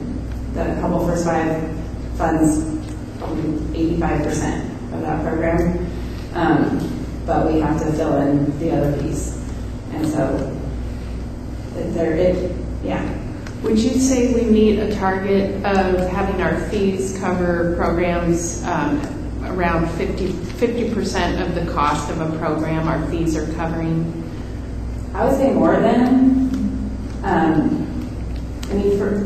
For them, up until this year, our program revenues covered all the costs of running the programs. So some programs make more than, like the dances tend to make more than they cost. And so that money goes to help offset the cost of programs that don't. I've heard other recreation departments use that 50% coverage with fees as a target. If we're doing better than that, then I think by some measures, that's success. I know in the past, I have the only other municipality that I have researched their revenues versus expenses in terms of recreation programming in City of Arcata. And cities have a different funding stream, so they have a lot more. They don't have to cover, they don't need fees to cover all of their costs. They have a little bit more flexibility there. As long as I've worked for MCSD's Parks and Rec department, though, it's always been stated, and the goal has always been the programs have to cover their costs, part-time staff costs and full-time staff costs. The one position previously that wasn't bound in that formula was the director position. Board Member Mayo. Yeah, just clarify just a second. It's not so much about the board, it's about all the programs that we do for the kids. Okay? And that the grammar school has been a partner, want to continue to be good partners with us. Matter of fact, our teen center was developed by the kids. Okay? They're the ones that said, let's do this, let's do it this way. Okay? And so it's important that the school understands from us clearly that it's got to be a better situation than this. It's got to be clear. This a grant? Who's administrating the grant? Who's getting the grant administration money? Those kind of things. So we got the teen dances. We've got other after-school programs, and not to beat it any further than that. But like John said, maybe this is something that us as individual board members need to go talk to the administration about too. Just let them know how I'm not upset that they get something, okay, at all. But you have to have a holistic look at what you're doing, okay? They'd be furious with us if we did something that impacted the heck out of them, okay? Which it should be. I mean, we're trying to work together as partners in this community. Okay? Anyway, that's just a hell of a loss. Well, what I want to say, our job is to cope with that loss. I do want to say one very quick note for the future. I was with the Changing Tides Successor and Interest Humboldt Child Care Council. They had Eureka City Schools, took over an after-school program, that really devastated the agency. They danced a jig the first year, the second year they retired. By the third year they gave it back to the Child Care Council. So I would not shut the future door. Remember, when a cumbersome school district gets it, at first it looks real easy, but then you get all the different certifications, and they may want to come back, and we ought to keep that door open. But, and I agree with that, John. Yeah. I'm just. But today, and where we are, is we got a plan in the budget to deal with what the revenue's coming in.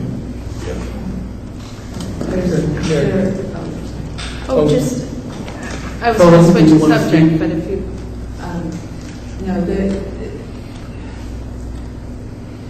I would say particularly since the board, the staff, and the community just agreed that making sure that the Parks and Recreation Department's funding was sustainable as a top strategic initiative across the board, across the entire community. And this becomes, an issue. We have to, yes, the community partnership is absolutely vital. We've got to work, the community has to work together. We can't work at cross purposes. But asking the district parks department to subsidize the school district's administration is not helpful. So, I understand that Leslie and Greg are going to be working to mitigate some of the impact here, but we can't have this happen more than once. Yeah, and this is not on you guys at all. Remember, Brooke? It sounds like there's more information to come out through the calculations and all, and further communications. So I think, can we look forward to... So we're reviewing a draft operating budget. Sorry, when does it come back for, in June? So I would like to know what options there are. It says one seasonal position has been defunded in the draft budget, and if there are options we can look at when it comes back in June. Well, hopefully, we'll have more information about revenues and other, expected things in the final budget. I can certainly bring informational items back. Well, I wanted the general manager to clarify, because at the last meeting we asked that all these things be reviewed. And I want to say the general manager did a great job of meeting with me. We met actually more than once, because it's very confusing which jurisdictions and how to get a handle on it. And I believe he thought it ought to go in the strategic planning process, but I'll let him speak for where you want that consideration to happen. And as our conversation, I would be consistent with our previous conversation, is that I think that the strategic planning process is an ideal vehicle for being able to work through this, because I think it's much more complex than we can handle in a board meeting here and a board meeting there, and I believe that we are about 75% of the way through our first year of providing a service, and so we're still learning, and it'll definitely take some conversations with the school district, and then the superintendent is changing at the school, so there's no telling what that will bring in the future, and so anyway, it's very fluid, and we'll continue to work on this portion of it. Of course, there's the whole rest of the Parks and Rec budget. I just wanted to reassure the board that we did get a positive from staff that we do have to schedule it. We have to schedule it in the near future. It is very complex where it ought to go, and so the general manager's answer I'm satisfied with is that we will get a chance to bore into it. And I do think it's a complex issue that meat axes are not going to be helpful, but not addressing it isn't either. Okay. I think we're moving on to the next item. And that would be E7, approved resolution 2019-96. Without amendments, the MCSD policies and procedures related to governance, ethics, board conduct, reimbursements, compensation, district finances, and reserves as related to the district of distinction reaccreditation process. And we'll call on Emily Apropter. McKinney Community Services District was accredited under the Special District Leadership Foundation, SDLF, District of Distinction Program in May 2015. To maintain this accreditation, MCSD must reapply every 2 years. The District of Distinction accreditation is designed as a way for districts to highlight their prudent fiscal practices along with other areas important to effectively operate and govern a special district. MCSD is in process of reaccreditation and will likely have the application and required documentation submitted to SDLF by August. One of the required submissions is the district's ability to demonstrate that their operations conform to all statutes and regulations under state law as reflected in a policies and procedures manual. Policies and procedures should focus on governance, ethics, board conduct, district finances, reserves, and reimbursement compensation. These topics are covered in attachments 1 through 3, and in order to meet the requirement, it must be shown that these documents have been adopted or reviewed within the past year.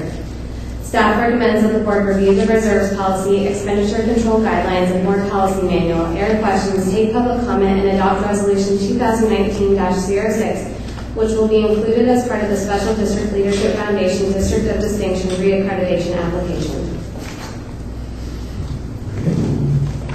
Or questions, comments? I just have one comment. This is kind of old, this policy, and it doesn't take into account, I don't think, the net pension liability. Is that mentioned in there? I was reading it. And that's kind of a big deal these days. You're right. So the OPEB that required us to do that happened since or prior to this. So yes, it's on the burner to have the designated fund policy updated to that, because there's also the repair and replacement for the pipeline that will need to be added to that also. So remember, ma'am. Yeah, and thank you, Director. I just added that to my list that of all the benefits we reap from doing this, helps in our audits, helps in our grant rankings. It helps reduce our insurance costs, and it makes our board members up to snuff and function beyond professional, which is a savings for the district as well. So that's just a few, and then of course, Don't forget to turn your mic on. why? Why would I do that? And then I added the net pension liabilities there as well. So yeah, just a few. And so this is, I quite frankly see this as an absolute necessity for organizations. I mean, you just, you can talk amongst yourselves, say, well, you oughta, and you shoulda, and this, and, you know, some people go, well, I think that guy's pretty smart, and well, I think that so-and-so's a dummy, and blah, blah, blah. Then you go and you get these trainings from these professionals, and you meet hundreds and hundreds of other people in your same situation, and then you go, oh, okay, this is the right way to conduct ourselves, and so the benefits, we reap the benefits from this seriously. So I'm all for it. Any other board comments?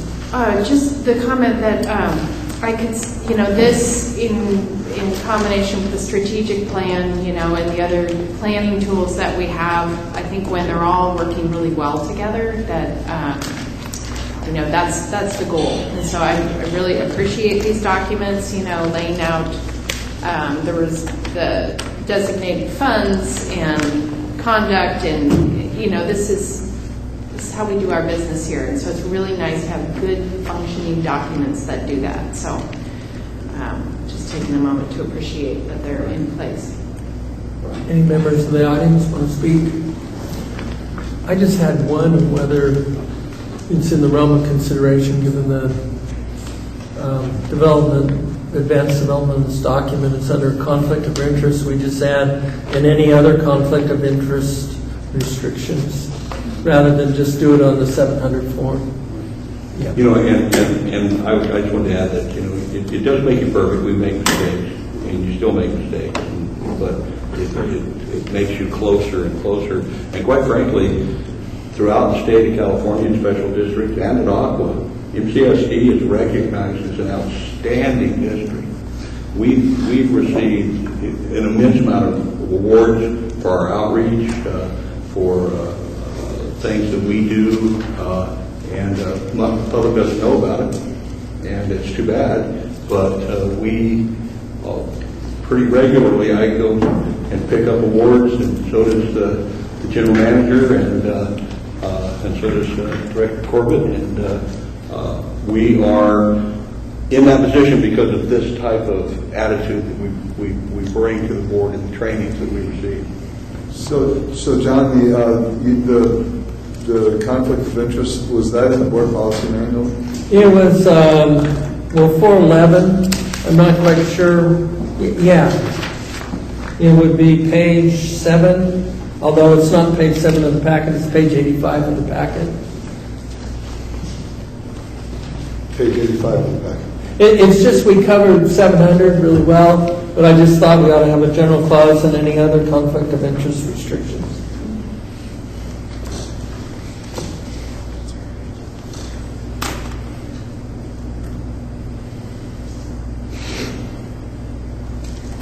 That would be under 411. 419, I think is what it is. Oh, that's what it is. It's 419. I'm sorry. Oh, you're looking at me like that. That's crazy. Well, I guess you understand? You understand the clause? Yes. Stating. Could you repeat your conflict of interest? The extra. Reading as it is, and then just at the end of it, instead of having a period go in any other conflict of interest restrictions.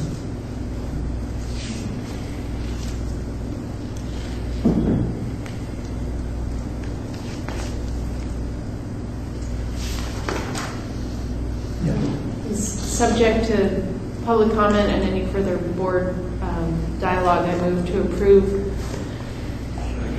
item E7 with the changes as noted by President Corbett. Does that pass as a guidance enough? Second. And Emily, you got it?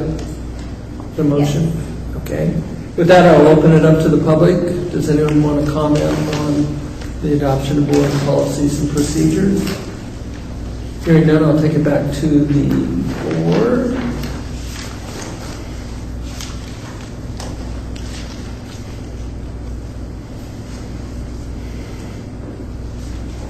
Okay, can you please call the roll? Director Barsanti? Can I ask a question? Oh, sure, I'm sorry. I'm sorry. Always make sure I include Okay, it. I'm I'm not sorry. trying to, I'm an includer, I'm an I just excluder. want to make sure that in the policy that there's Manette pension liability added to it. In the policy, in the designated, because you have the OPBB. Well, so what I would propose is that allow us to approve this so that we can get this processed, and then we'll bring back because really the changes in policy should be done by resolution, and we would like to get this cleared. We can bring back the designated fund policy and bring back the board policy manual separately at a later date, and because the designated fund policy's got there's a bit of work that's going to need to be done to that. I think that it's important that President Corbett has brought up some things that are very pertinent related to having these benchmarks that are well beyond what our ability to be able to fund are probably not useful, and so I would like to have some considerations related to that, and in that same conversation, be able to add the OPEB, or not the OPEB, the net pension liability, and also the pipeline R&R. Yeah, we need to add that, certainly. I believe this was passed right before I started at the district. It was one of the first things I was given to read. I believe that the reason the PERS was not specifically stated is because we are with CalPERS and their governing documents apply. We can, and that was also before the rise of Section 115 trusts that were authorized by the IRS to pre-fund in addition to what we were paying to CalPERS. So this was done, it was probably done with, to the limit of what was allowed at the time, but the law has changed several times since then. So an update is probably in order. I understand your concern. Yeah, Very valid one. Yeah. But what I'd like to do is have us meet. This board's been working on that 5 years, so there's a lot of history. Would like to have a chance to brief you on that, and then you can put your good thoughts on the policy-making framework for the board. And we'll make sure that it is covered in our various documents, because it's a very serious public agency issue. But I think the short answer is we've been more aggressive than almost any other public agency in Humboldt County. So it may not be pretty, but it's not bad.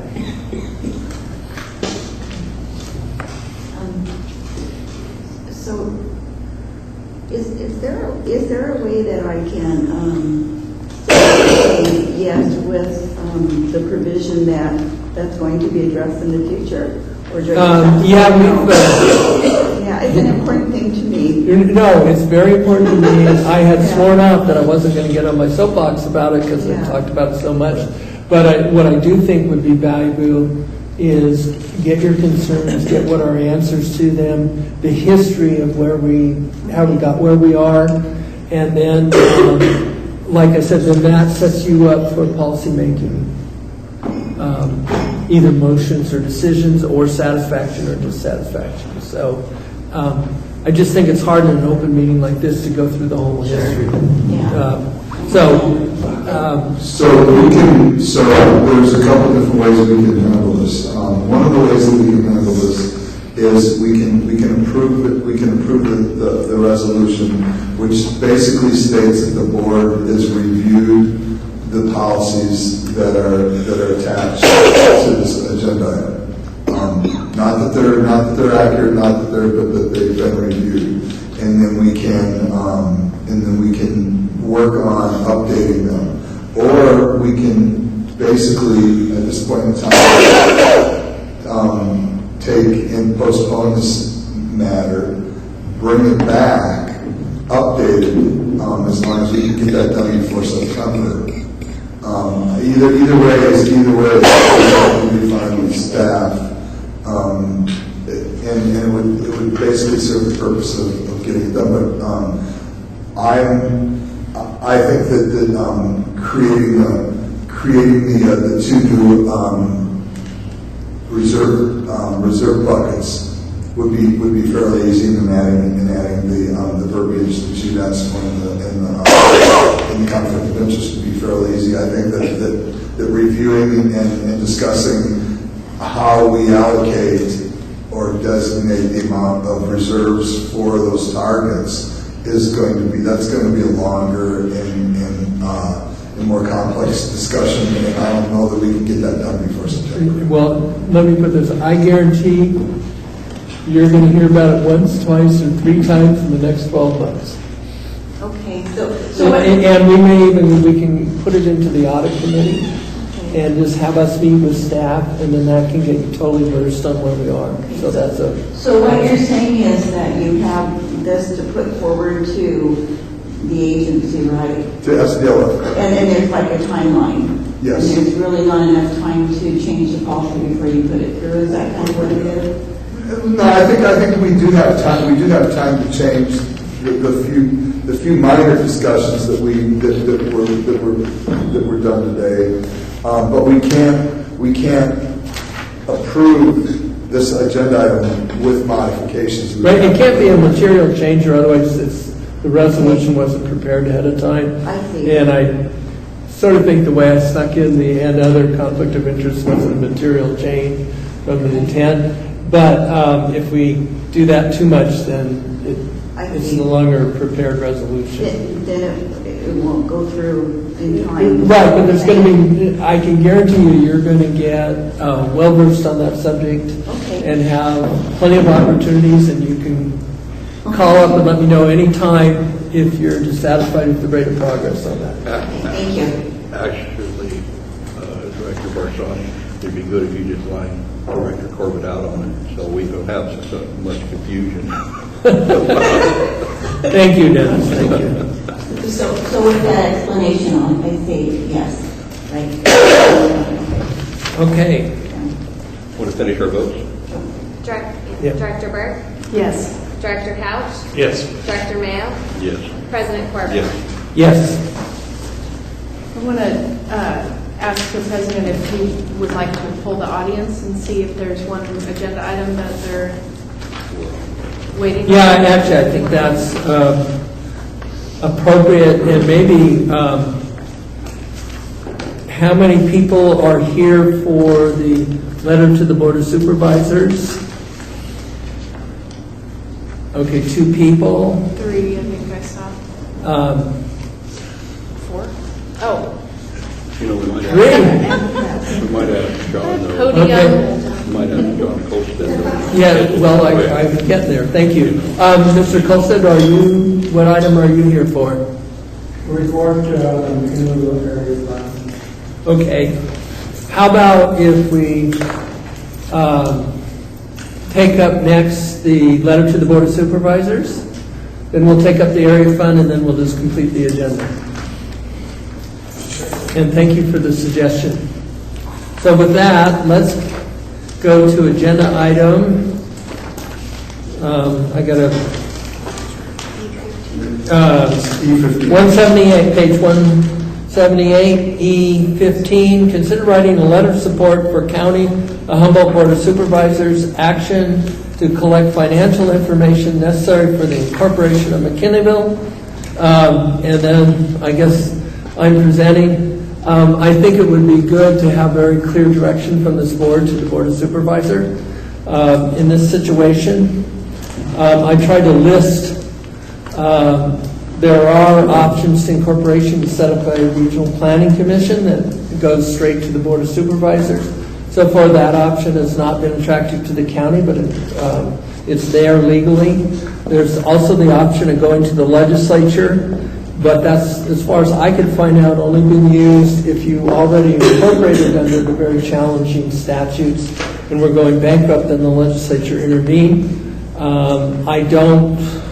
My guess is the legislature wouldn't allow you to do that clean, but they might. They have acted specifically. And then my sole comment is we need good information. The last thing that I want for McKinleyville is a Brexit-like vote that everyone votes and then they go, oh my God, it has this implication or it has that implication. I think we need good information. So that's the thrust. I tried to lay stuff out, and the options are consider requesting the Board of Supervisors to direct staff to track county expenses within the McKinleyville Community Services District area boundaries. If possible, develop the information for the Sheriff Department Public Works first, as this may provide a preliminary basis to give a preliminary review. 2, consistent with boss action, support the direction by the boss to the county administrative office to work with all county departments to determine what efforts it would take to come up with cost estimates for McKinleyville. 3, no action be taken. 4 is the McKinleyville Community Services District recommends the Board of Supervisors use LAFCO prescribed procedures. And I do want to say the challenge that everyone's dealing with is they've changed the government code, and since then it's been very hard to incorporate. And what that means to me is we better have precise information going into the political process. And then I view it primarily as a county issue at this point in time, rather than, I think LAFCO is great. The problem with LAFCO is they usually want a specific project. They want a requesting party. And I doubt they would take it up upon our letter motion. So, I'm going to give everyone their shot. This is also a political decision. I want to make that clear so there's no right or wrong. Board Member Mayo. I'll have a lot more comment, but just real quickly to clarify a couple things about your lineup here. Number 3 is not no action. Although it's no action, it is in fact supporting the Board of Supervisors' action, and you left that out of it. Yes, I think that's correct. Okay, so I just want to clarify that it's not a no action vote. Number 4, with your probably generally right about LAFCO not wanting to weigh in on without a specific project. In fact, I spoke to them several times in the last couple of weeks at the state level. They're very happy to help facilitate the concepts of percentages of what may or may not be. Okay, they're not going to be ruling on a project, but they're very, very happy to give people guidelines on what to look at. So it's not a you have to have something or LAFCO won't deal with you. But in fact, LAFCO is not going to make any decisions until there is, and we have of course we have our own representative on LAFCO that will be weighing in on that at that level too. Anyway, I just want to clarify those couple of points before we. Thank you. Any other board clarification questions? Well, so the difference between 2 and 3, so 3 is stated that it's a statement of neutrality. It would have the effect of supporting the Board of Supervisor decision, right? So item 2 says it's consistent with the Board of Supervisor action, but it's actually making a statement. Is that because this motion carried 5-0 at the Board of Supervisor meeting, so how are these different, 2 and 3? Well, no action would not be overturning the Board of Supervisors, so by default it's supporting what they did, but it is no action. It means this board decided not to take a stand. So that's the difference. So it's a letter or no letter? Yeah. Essentially, so 3 is no letter, 2 is a letter. Yeah. Well, let me clarify that then. would 3 be a letter saying that we have done no action decision? I think, That would be A action. letter saying I guess it would be. that. I think Board Member Barsante stated it No, excellently. It'd be no letter. You clear me up? There'll be no letter or letter. I, 2 is a letter, 3 is no letter. Exactly. Yeah. And then, so 1 is the clearest statement of if chosen, we would like this to be tracked, and even we're saying that maybe you choose to track the sheriff and public works as a priority. Is that? If possible, yes. And I just want to say, having been a supervisor, having dealt with this very issue with Supervisor Geist, it is more complex than you might think dealing with the county and the county staff and the other supervisors on the gathering of this information. I know Supervisor Geist was successful in gathering information on the sheriff and gathering information on public works much better than in other areas. So I do want to say it's not like you just walk into Dodge and say, I want this information, and it happens. It's definitely a complex process. But here's where we are. I don't want to speak too much because I've prepared this, but my bias is 1. Yeah. So, and a whole bunch of the stuff is beyond speculative. You can get information that doesn't tell you anything, because 1 year the county expenditures can be radically different in an area than another year in an area, because the county has overall obligations. Our taxes that we pay go into doing more than the sum of our parts, and sometimes we get more than the sum of everybody else's parts. So you don't always get, okay, just because you get the stuff doesn't, okay. I only say that it's just so to keep it in perspective. I'm happy to get the information. The other thing is, once you get this information, you generally only know that portion of the equation, which there's a whole other part of the equation, which is you have to have a public that's willing to sign about 2,500 people to make a petition to the thing, and then the board puts it on the ballot. But before all of that, you have to have LAFCO tell you, here's the dollars and cents. And that's a whole other long process, which is fine. And in that process, you'll find out that these things don't get dollar for dollar swaperinos. Okay? Oh, we're spending X amount of money here, and McKinleyville is going to take that service over, so we'll get all that. No, you won't. We don't know what that percentage is. Traditionally, it's been pretty low. So there's just all of that goes into it. And then, of course, you have to have a vote if it's all said and done. And only then will we know whether we've got a Brexit situation. Well, of course, but my bias is, even though there's ups and downs, first of all, that's why we need updated information. But second of all, it's best to have as much information as you can reasonably gather to inform the public and inform this board and inform the I agree. Yeah. No, and I'm all for getting the information for lots of reasons that this district could use too. You know, it's not no gifts to anybody that I think this is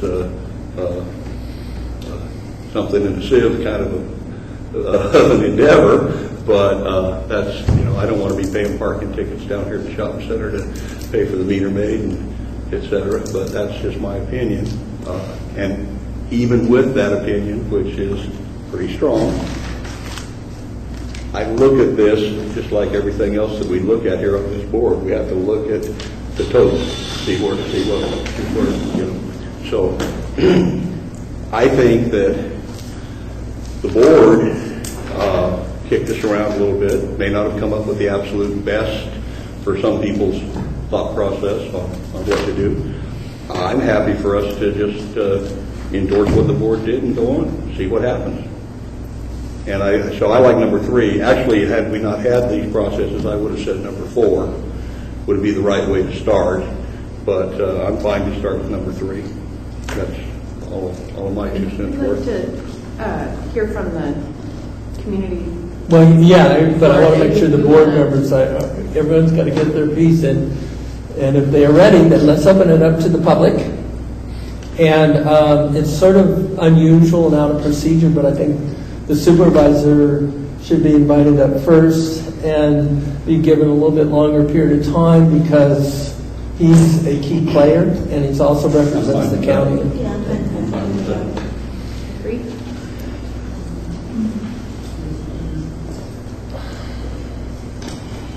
Thank you, Mr. Mayor and members of the council. April Fool's, sorry. Sorry, I'm the joke, right? Well, this isn't a joke, is it? These are very serious considerations, and I appreciate the comments that have been made. I really appreciate what Director Mayo said, that, information is a good thing. And that's really what my goal is here, because the last time we really took a serious look at this idea of incorporation was 20 years ago, 1999. That was the last time financial information was developed that allowed the community to actually look at revenues and expenses. There may have been some informal things that have happened in the meantime. I can see Director Mayo saying, well, I'm not sure. But everything I found from the county and other sources, including LAFCO, shows me the last time this was looked at was 20 years ago. I think we would all agree that McKinneyville has changed a lot in the last 20 years. A lot more revenues because of all the development, and a lot more expenses. With the Sheriff's Department, it's a city now, whether it's incorporated or not, that's what Sheriff Hansel will tell you. That it acts very much like a city in terms of crime and needs and demands, services and the rest of it. And roads are an interesting thing because, 80% of the roads in McKinneyville are still private, pothole ridden and gravel and dirt, and something along those lines. Very few are actually paved and in the county's maintenance thing. Now, all the newer subdivisions that have happened in the last 10, 15 years have these homeowner associations with payments being made. Unless they're arterial. Unless they're arterial, which the county's been taking care of, like, right here, Pickett is part of the county system. And one of the early subdivisions up here on Grace, et cetera, is actually county roads as well, Stevens, Grace, et cetera. But many of the roads are still very problematic, and I get requests from people, including the manager, about, can we help with Quinn? Can we help with this? Can we help with other roads? So anyway, the way I look at this is that information is a good thing. And number 2 has already happened. That's what we supported at the board on February 19th. So the chief, or the county administrative officer, is begun the work of trying to talk with the department heads about what would it take to come up with information. But that isn't going to come up with information.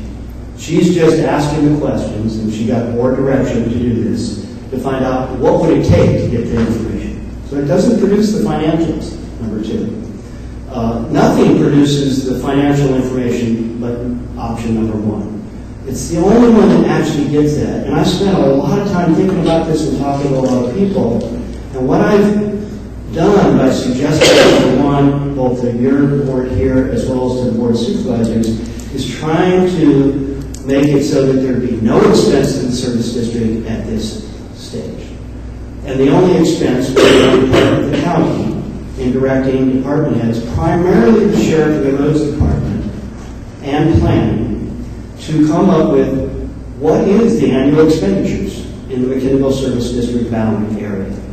Now, I talked to the sheriff. He said that wouldn't be very problematic. Yes, these things can be very complicated. So I said, what would it take? And he said it's as simple as putting a line on their time cards, and when the deputies are working in the service district area, they mark that on their time cards. And then push a button, you got a database, there's the result. So the sheriff has told me, and I've got documented emails from him today, telling me that that would not be very difficult. In addition, with the roads department, they already track all of their expenses by road miles. So for them, they did collect this data in 1999. And a lot has changed, and he has assured me that that would not be a problem for them to collect that data as well. There are a lot of other departments that spend money in the county, or in McKinneyville, Department of Health and Human Services, probation, this, that, and whatever. But all the cities have those services, and there's already these formulas and process for how that works. in the incorporation process through revenue neutrality, trying to make sure the county stays whole.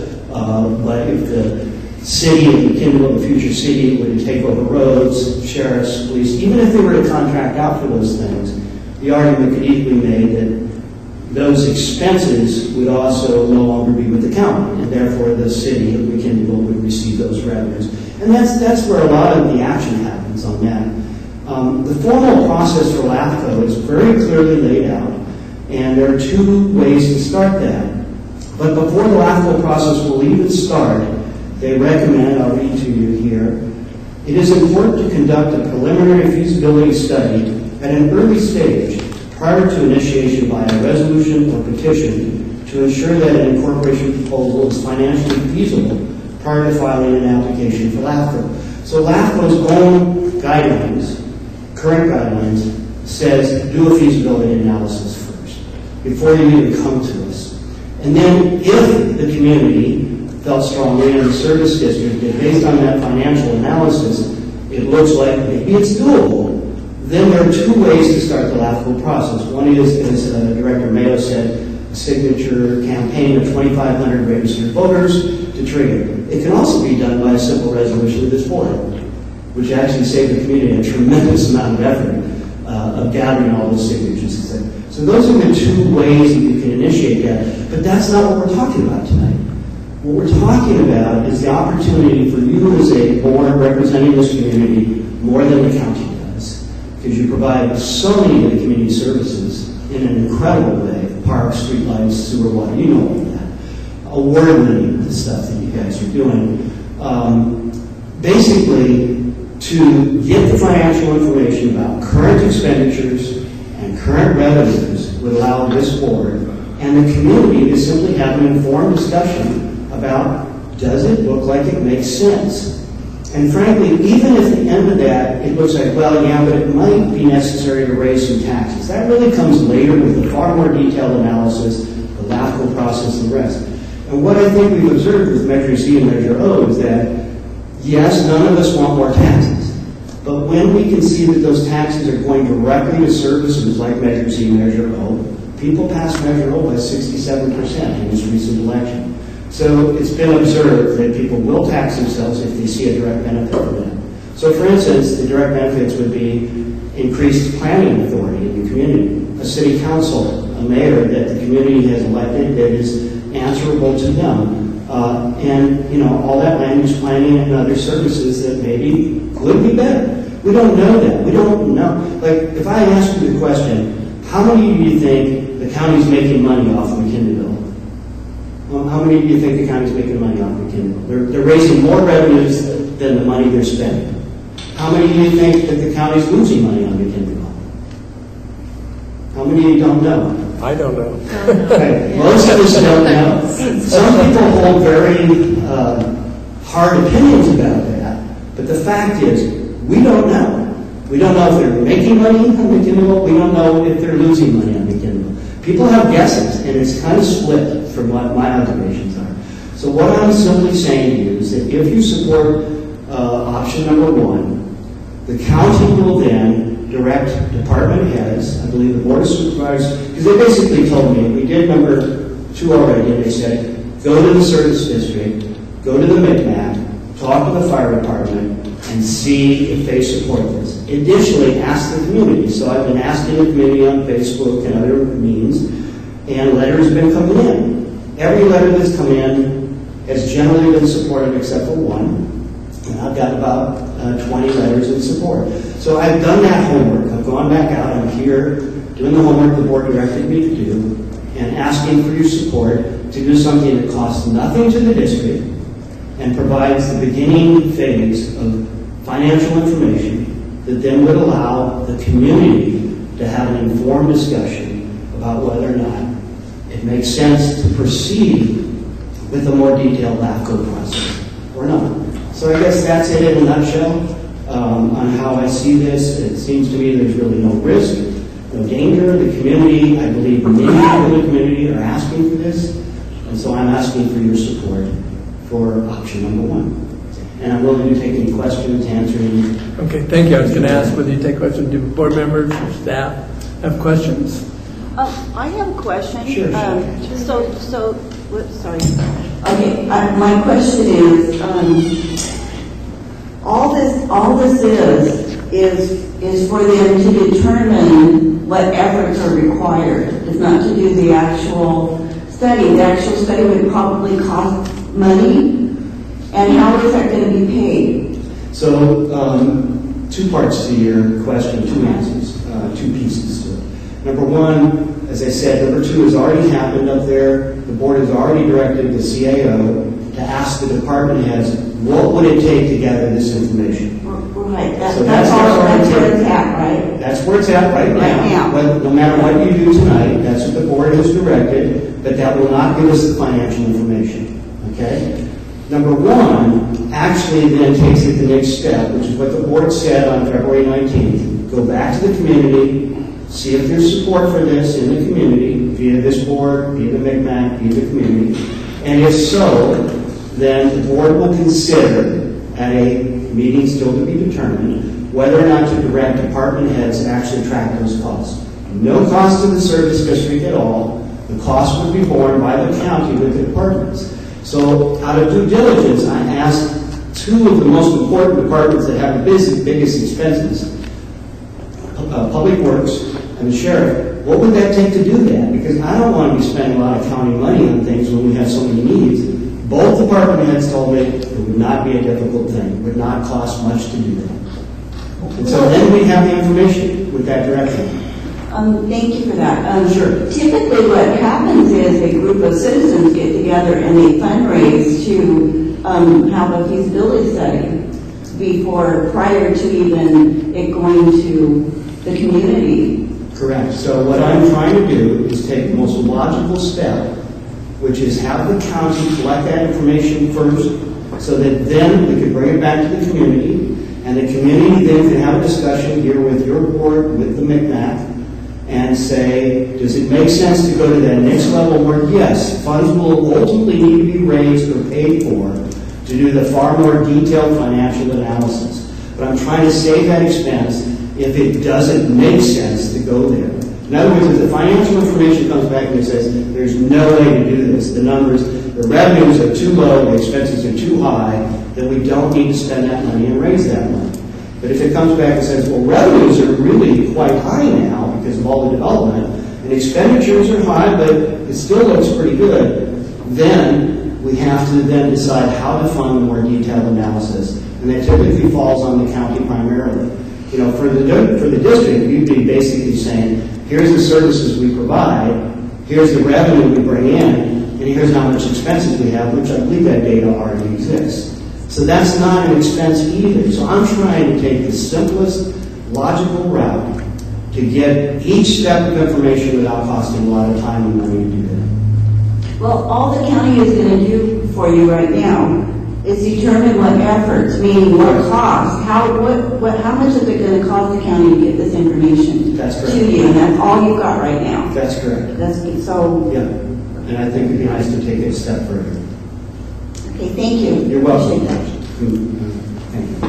Board Member Burke? No, I'm okay. Okay, thank you. Do you have any comments? Well, we're going to open up to more public. Well, I'm not cutting off the public. Okay. I want to make sure. I'll wait until they were done. Okay. Can any other members of the public want to speak on this issue? Sure. Say your name, where you're from. If you want to, you don't have to. Can I press this? My name is Paul Hilton. I've been a resident here all my life, and about to graduate from HSU, and I think I want to take all the skills I get from elsewhere in SAC or in DC and come back here to the community. But I find it unlikely that the population will suddenly decline from Toledo, so I'm in favor of getting the information. That's all I wanted to say. Thank you.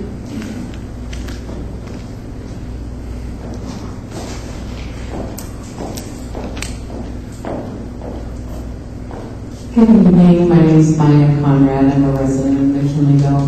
And I think our community really wants to know this information. I think it's a burning question that keeps coming up. I think it does have a lot of relevance, especially as we see the residential laws changing and more housing coming to McKinleyville, especially when we look at development trends throughout the county. And I think knowledge is power, and it can allow us to make more informed decisions about how we proceed. Thank you. Anyone else from the public want to speak? Okay, now, David, you have a question? I was going to say, I probably support your top option there, but then the other thing was, I would like to know, the revenues that are generated from the county, which, we're just talking about expenses right now, so we're going to get half the puzzle. I also want to say strategically, to negotiate better deals for McKinleyville, it would be to the advantage of this district, to the supervisor of the McMac, to have that information. That's, let's say incorporation doesn't go anywhere, have a good fresh update on that information. And what I can say is when McKinleyville started complaining about 10 years ago, they didn't have any public works. They weren't taking care of the arteries, and we had pretty good success in negotiating with them. And so I do think it pays to, have more cars, no matter what happens. Could I answer the director's question? Yeah. Thank you. I didn't mean to leave that out. The revenues are actually readily available. Okay. What's not readily available is the expenses. For instance, the Sheriff's Department tracks its expenses in our area as part of what's called the Northern Area Command, which is almost the entire 5th District. They don't know exactly how much they spend in McKinley because they don't track it that way. Same thing for Public Works. They've never tracked it that way. So that's why I'm seeking direction for them to track those expenses. The revenue part is actually quite readily available without spending a lot of money at all. It's available in various processes through the tax director. So I met with the tax director. He assured me that was the case. It's there. It's in the databases. They can punch that out. So I hope that answers that. I also want to say we're on top of an incredible opportunity of an expansion of the sheriff's office here. And I don't know where they recorded to McMac because I left there to avoid conflict of interest, but that's coming up, and that's very important to do it in the funds early. If we wait 5 years, you're not going to get it because there will be other hungry mouths, but we have a real opportunity. So anything we can do to get information and push that forward in the next 9 months, I think is critical to the McMac and then hopefully to the district as well. Okay. Anybody else? Bring it back to the board, and then I'll entertain motion. Go ahead, Mary, you done? I've got some work on the phone to say with the help. Okay. Well, so in knocking on doors during my campaign, and pretty much every time I introduce myself as a director for the Community Services District in McKinleyville, the first question I get is, so what's up with incorporation? Not necessarily let's incorporate or let's not, but what's up with incorporation? Tell me about it. Well, what can you say except right now it's a dialogue, and so as a scientifically trained individual, I tend to like to have the data in front of me to move forward on decisions. So I find myself in support of number one on the recommendation, and I just want to note as well that we have also received comment from the community. We have 3 emails in front of us here, and they're all in support of tracking expenditures. And then finally, sort of on an interesting community note, there's actually at least one bumper sticker out there now driving around the community that says, incorporate McKinleyville now. So just kind of a data point that, someone's taking it to actually a bright colored, boldly worded sticker. So times are different. And I think having the information in front of us and having the community have the ability to see the numbers, just like we look at our budgets, every agency looks at their budgets, their revenues and expenditures. Well, let's find out what's really happening. in support of recommendation number 1. Okay, Board Member Mayo and then Board Member Barsante. Yeah, well, a comment on the bumper sticker. Mr. Cotton busy again putting out his line, I guess, huh? Anyway, yeah, I have people occasionally ask me what's up with what about corporation, but I've never had anybody ask me why don't we incorporate. You know, none ever. Well, I mean, except for a few people that I know that are pro corporation. You know, but all of my neighbors and all the people that I know are just well, you're out of your mind. But like I say, I have a bias, and I admit my bias, but I'm still not. Well, I'm not unwilling. I'm happy to see information because hopefully it will be educational. But here's part of the deal. We all are in our spots, okay? I apologize. Maya said, it's the burning question. Well, it's not a burning question to most of us in town. It's a burning question to people who care about it, okay? I know a lot of people ain't a burning question. I understand that it is. Just other people, just like I say, I have my opinion that this is silly, and somebody else might have the opinion that this is really pretty cool. Let's look at it. I'm still willing to try to gather the facts and look at stuff because I think it's important. But a bunch of the stuff that we have to keep in mind is will the facts that come in satisfy the burning question? It may not. Okay, so that's just a reality. When you talk about public works, and public works spend this much, and then you stop and you think, well, how about a planning director? Because a whole bunch of this conversation is strictly about part of McKinleyville that wants to have control of planning, cut and dry. Okay, I get that. That's fine. But when you look at the cost, if you have to hire a planning director, and you have to hire a public works director, you will bear the burden of all of that cost. Right now, we're sharing a little bit of the cost. That's spread out throughout the whole county. So it becomes, you just have to keep that all in the equation, okay? Oh, see, they spent this much, and that's the deal. And you took in that much revenue, and that's the deal. It isn't apples and oranges. As Larry the Cable Guy says, it's like tennis shoes and bowling balls. It's that different. I would say that, the one concept that MCSD could put this on our agenda and we could vote for it and somewhere down the line, that's just foolish. We're a very good district. We're a very well-run district. I don't see any city run better. These services that we do, I don't see any city running them better anywhere than we do. And that's because we are directly related and connected to our constituents, to our ratepayers. And we do a job. So what do we do? When we vote for that and then we just dissolve, or we don't want to give up our tax revenue. That's a reality that gets kind of, oh well, with this or oh well, we'll look at it or study. And that's a real, for me, that's a burning question. How will we do about the sheriff? Are we going to retain the sheriff or rent him out or hire our own deputies? I mean, we've got a pretty sweetheart deal. And I'm hoping that this information will prove that out. No disrespect, but buddy, you come here to me saying you got people wanting to know this and you got 20 letters. I'm saying there ain't much there. If you had 500 letters, I'd go, well, okay. So, after a whole campaign and the people that we know in the community that support this, I don't see that there's a burning desire. And, of course, I won't beat a dead horse. I mean, I think incorporations is silly. We got a sweetheart deal, and we got a great district. But I am really happy to gather the information, and that's why I think number 3 is the correct option.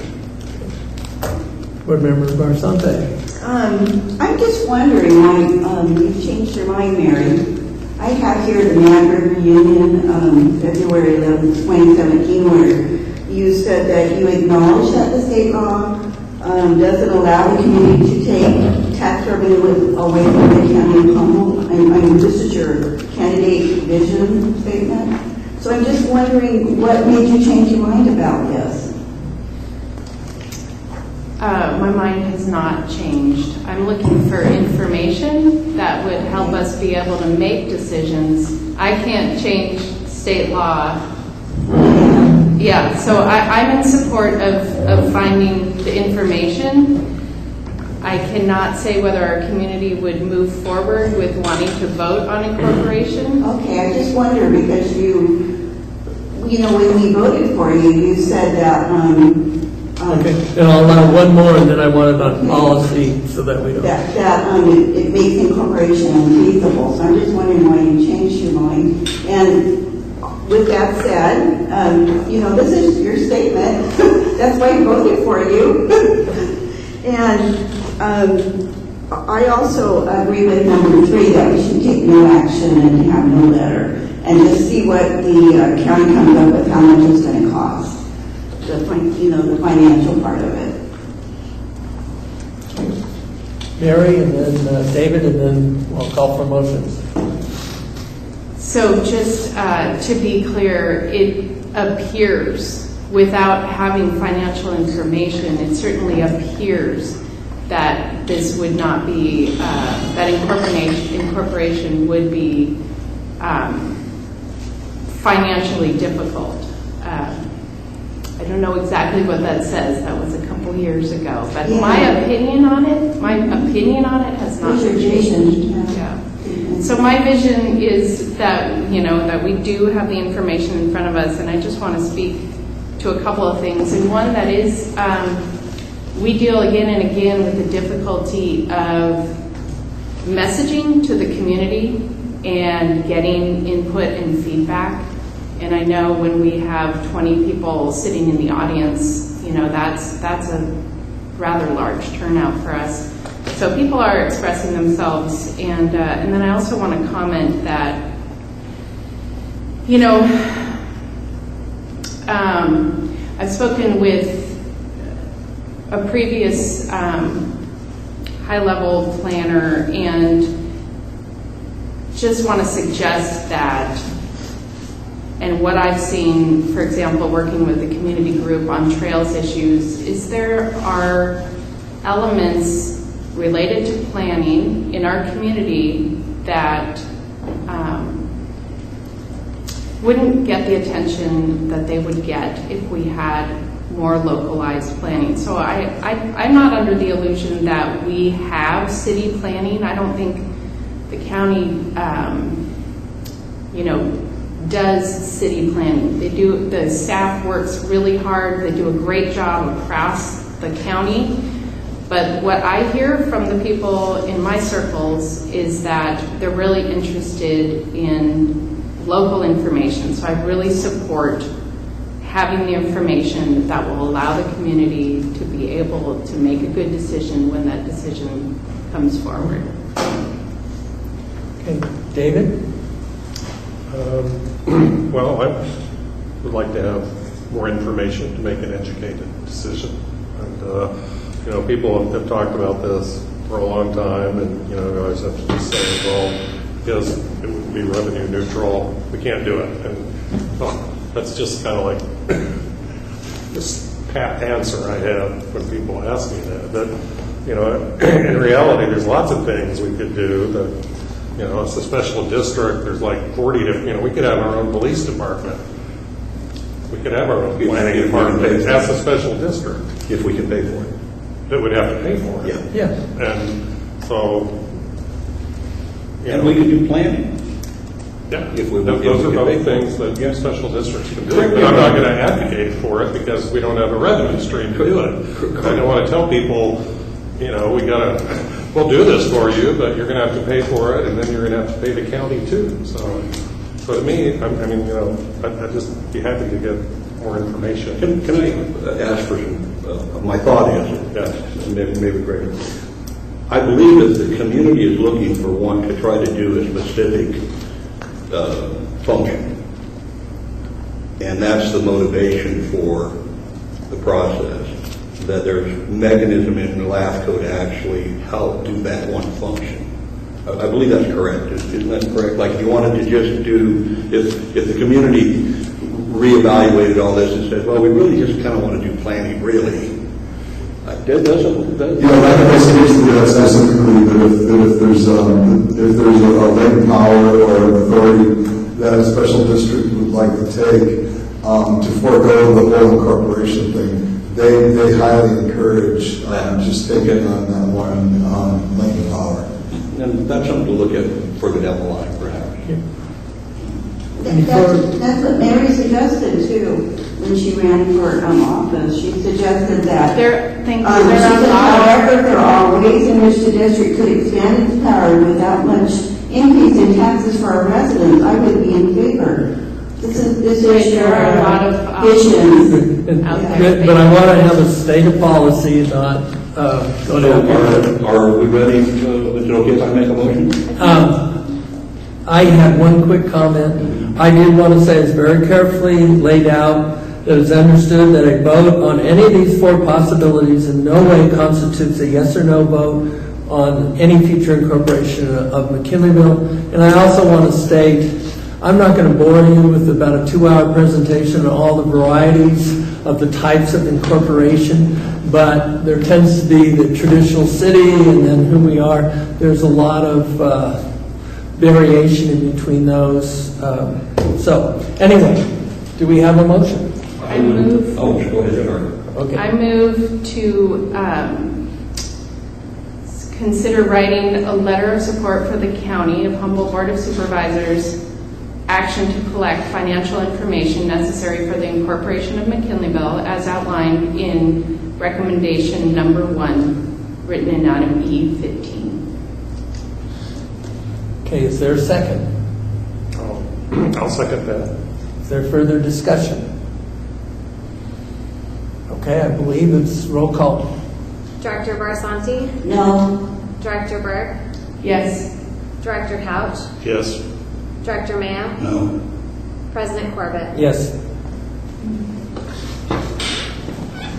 Thank you, everybody. We had a spirited conversation. Looking forward to what we get. Okay, I then wanted to honor the steadfast and continued dedicated service of Mr. Colstead and call up your agenda item under committee reports. So this is the item right here that's of value right here. This is our most valuable item right here tonight.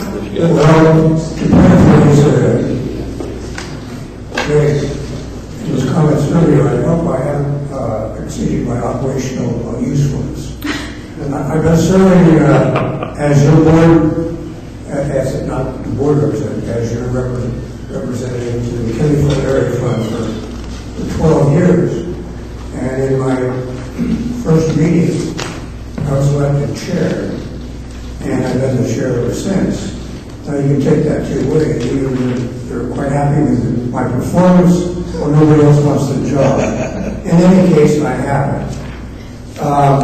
I just wanted a couple of, this is in your board book, but I'll just, a couple of things that our money, the McKinleyville Area Fund, is managed by the Humboldt Area Foundation.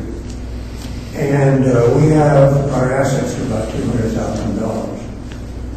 And as you all are probably aware, our performance as far as the stock market this past year wasn't as good as it has been in previous years. But given that, since 2014, we have awarded grants in the amount of $97,147.94. Of that, $17,666.74 have gone directly to the MCSD for various recreational projects. Mary Burke is the board's liaison to the McKinleyville Area Fund, and she has provided valuable input. She doesn't get a vote, of course, but she can speak. I don't get a vote either unless there's a tie. So anyway, I wanted to tell you as far as we awarded some 10 grants this year, and 4 of them were new. The only one that's outside the jurisdiction or geographical presence of the Chemical Area Fund is the adult daycare day health care of Mad River. And since there are quite a number of our residents who use that facility, we feel it's important to fund in its portion. And so we awarded them $500 for the purchase of soil amendments, games, and puzzles for the facility. McKinleyville Lions Club, $1,000 for their Winter Express Children's Christmas project, which serves all the elementary schools and the great, not only McKinleyville, but other areas in the immediate surrounding area. One that I'm quite excited about, the McKinleyville Union School District, we awarded them $8,500 for a portable stage which can be utilized in the middle and both elementary schools. Those they don't have any stage presently. And it'll be portable so it can be moved from facility to facility. McKinleyville Family Resource Center, $980 for lockers and an area rug. The McKinleyville Community Services District, $4,215 to help partially pay for the new scoreboard. The Little League, $4,000 to replace old equipment as far as the Little League is concerned. And that happens to be a new one. The Humboldt Skate Park collected $2,000 so that they can award scholarships to local skateboarders who have advanced and so they can improve and increase their skills.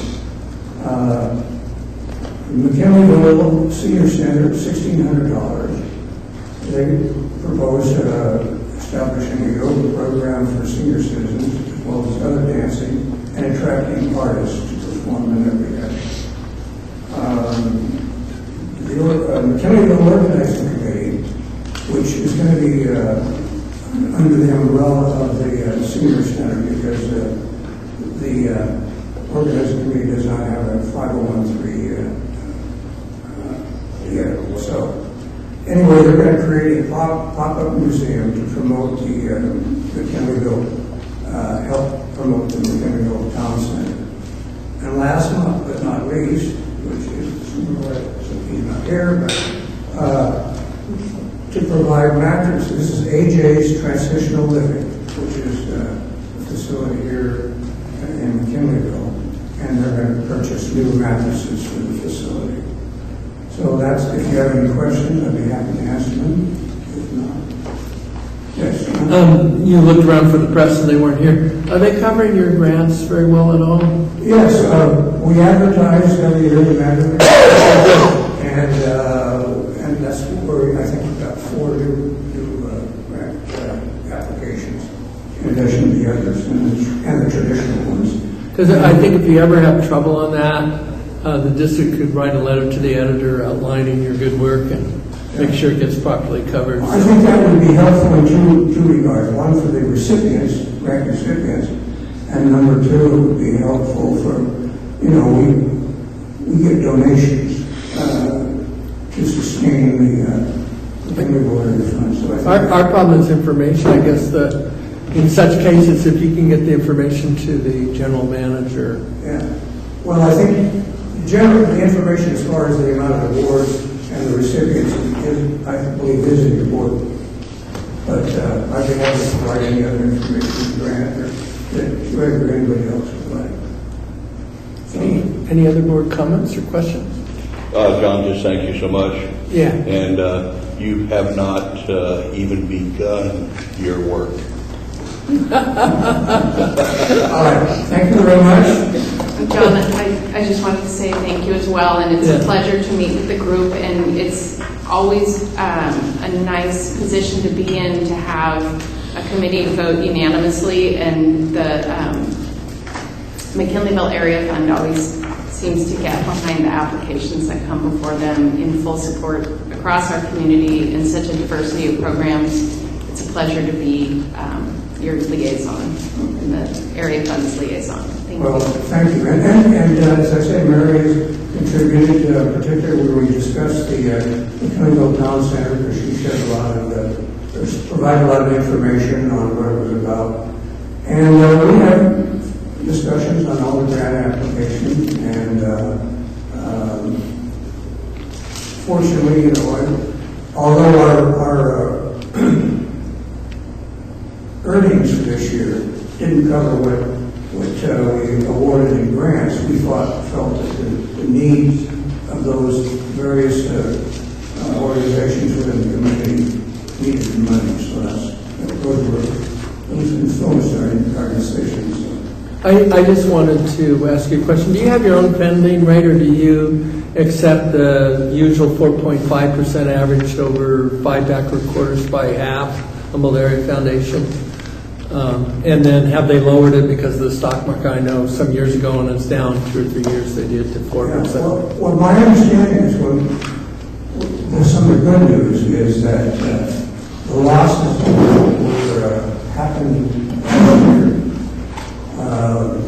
have been, you know, in their investments they've made up for those losses. But given that it's all invested in the stock market, that's not to say that we didn't suffer. Well, I want you to stout a hard and keep it in the stock market, because every study shows over the long run you're going to get a higher return. And so I know you have 3 years and everybody says, how can you be so stupid, we could add in bonds, but if you look at it over 7 years, you're looking very smart. So. Well, that's why the Humble Foundation manages our money and not us. Right. Any other questions? Okay. I had just another thank you too, because John participated Saturday morning. We were out spreading dirt and grass seed for 2 hours on Hiller Park. So he's had other functions that are critical. Opportunities to serve on the Recreation Advisory Committee too. So. All right. Thank you, John. Good night. All right. Next item is going to be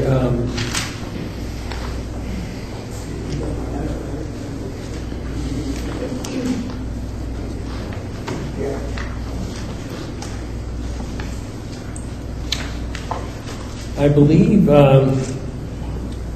E8, consider adoption of resolution 2019-7 in support of General Manager Orsini's nomination for the California Special District Association, CSDA, Board Northern Network, Seat B, resolution 2019-07, and attachment CSDA for nominations, page 103.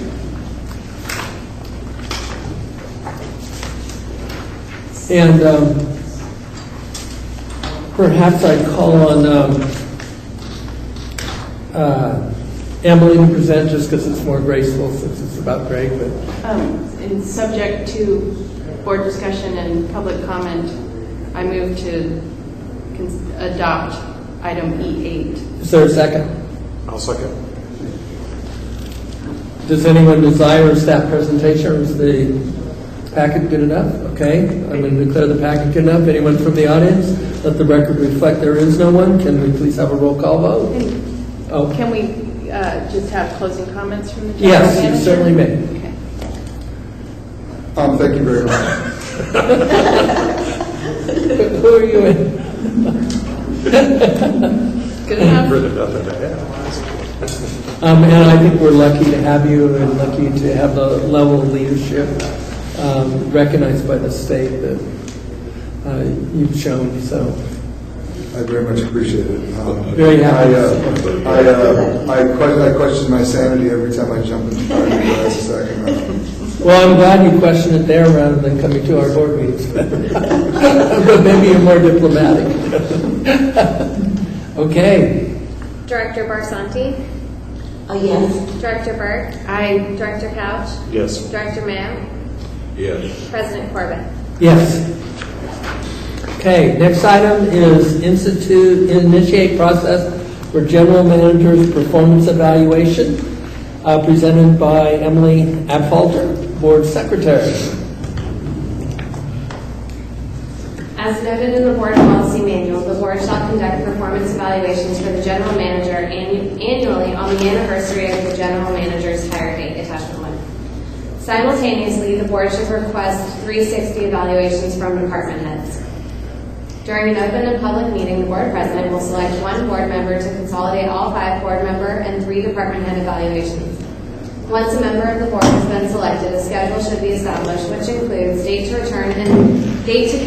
complete and return sealed evaluations to board secretary, date the appointed consolidator will retrieve the evaluations, and a date for the closed session for the general manager's performance evaluation.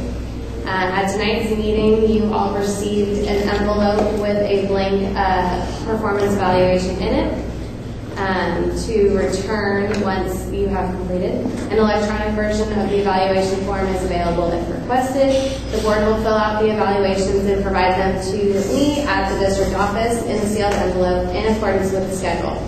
After the meeting, I will distribute the 360 performance evaluation forms to the department heads and coordinate the completion in accordance with the board schedule so that the evaluations are all completed and ready simultaneously. The board members selected to consolidate the evaluations will be notified by me that the evaluations have been completed and are ready to pick up. They will be consolidated by averaging each section and combining any written comments, so there will be one evaluation form from the board and one evaluation form from the department heads. And to finish, at a properly noticed public meeting, the board will convene a closed session to review the consolidated evaluation with the general manager for the purpose of discussing the general manager's performance. Staff recommends that the board discuss, take public comment, and ask the board president to select one board member to consolidate all board member and department head evaluations and set a schedule. I just wanted to ask, Mary Burke, would you be willing to do it since you're vice chair, I believe? Yes. And generally, just so you know, Emily's a great ally, so get her a date, and then she's very good at enforcing it, which is helpful with the board.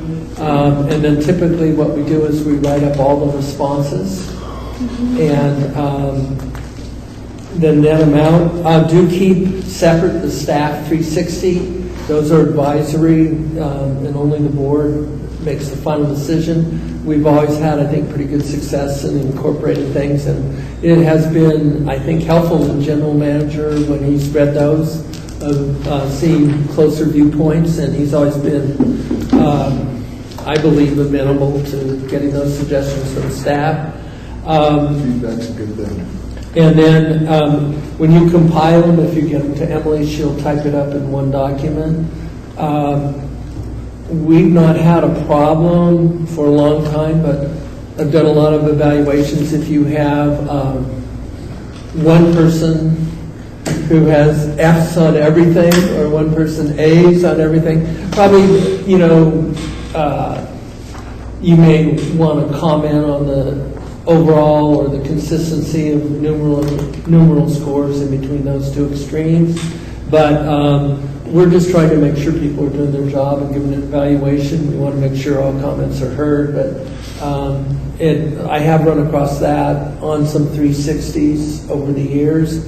But if everybody's saying B and A and one person's saying F, that's probably not enough to, it speaks for itself. So with that, if you'll serve, and you can notice that, and I would invite you to call Emily tomorrow.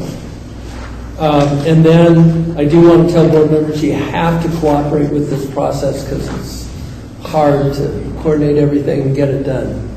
Do we have a date listed for the collection? Can we do that? That's the board president's responsibility to set the date. Well, I was going to consult with Emily, but how about, is 30 days too long? How about 2 2 weeks? 2 weeks?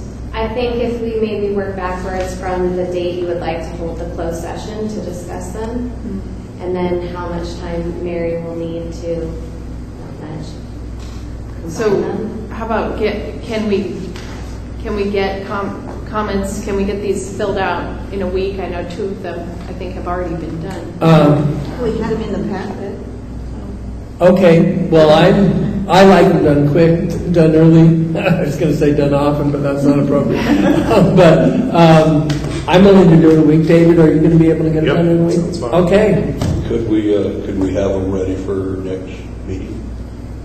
Is that what I get, so for closed session, have closed session be at the May meeting? No, we have to, there's a whole other process. Yeah. That's your, They put them in the board's every decision? staff. Okay. We have a private meeting with you. Is that the president's choice? Would you like closed session to be at the next meeting? Yes. Okay. The earlier, the longer you go, the more people miss deadlines, the more stuff gets lost. It's just better to get it done. If you've ever looked at John and my filing cabinets on the floorboard of our cars, you'll understand how things can go wrong pretty easily. Well, you better put disinfectant on it, is all I can say. Anyway, okay, so we're clear, we're trying for the next board meeting, a week for the board members? So there's April 10th.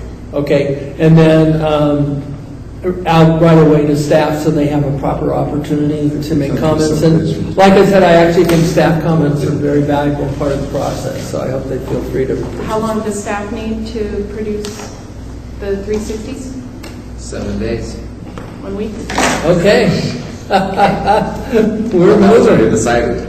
Oh, I thought that was That's board. separate. Oh, that's separate? Oh. 7 days, 7 I'm not the days? answer for everybody, so. Okay, But it's department heads, right? Yeah. Yes.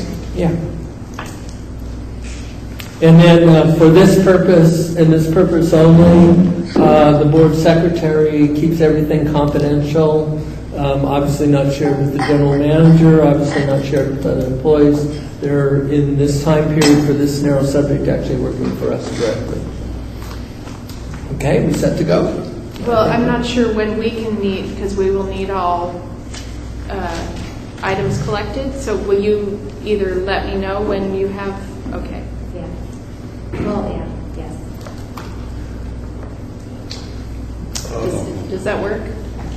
Okay. All right. I have a comment first. Oh, yes. Well, this afternoon I spent 4 hours getting trained on how to do evaluations by a lawyer for Sacramento who was brought up by the Redwood Empire Municipal Insurance Fund, which is who RK has our insurance through. But the interesting thing, there were all these people I'd never seen at these things. And I kind of sat down and, they were county people. And I go, what are the county doing here? Well, so the county sent us for training because we've never had training in how to do evaluations. Good that you're doing it now. Do you have any obvious suggestions to our process? No. Okay, good. Let's move on. Item 11. Consider adopting resolutions 2019-08, 2019. What was that? Oh, sorry, E10. Oh, to the legislative days. We will call on the board secretary to make a report. Subject to board comment and staff and public dialogue, I move to approve that we allow board members to attend the 2019 Special District Legislative Days in Sacramento, May 21st and 22nd, 2019, as desired. Is there a second? Second. Okay. I'm going to waive any staff presentation because I think it's self-evident in the packet. There's no public to respond. Can we please have a roll call vote? Director Barsanti? Yes. Director Burke? Aye. Director Couch? Yes. Director Mayo? Yes. President Corbett? Yes. Can I ask a question right here? It's similar to this, you guys. I go through my calendar, and are any of us going to Napa on the 7th for CSDA? Is that something that we just Or are we? No one has told me that they would like to attend. What's the deadline? Is it past the deadline to reply to Probably you? already. I don't have that information in front of me, Probably, but yeah.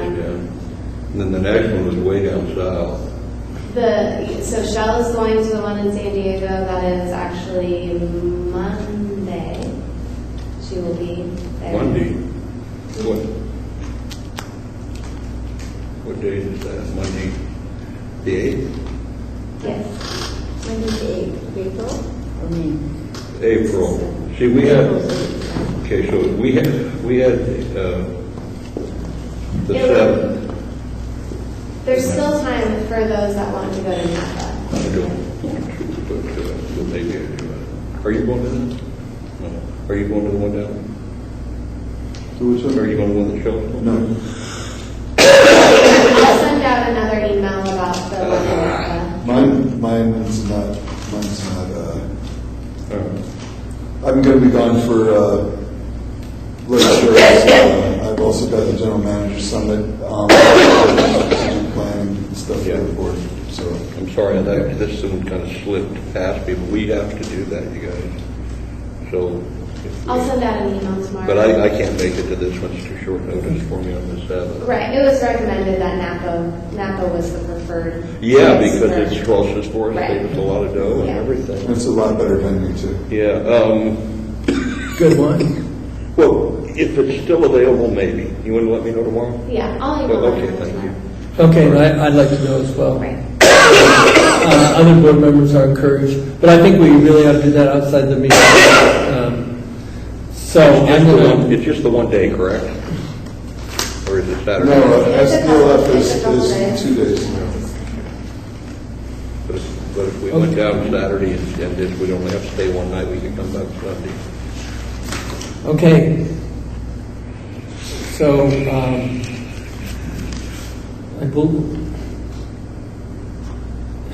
did we take a roll call vote? No, We did.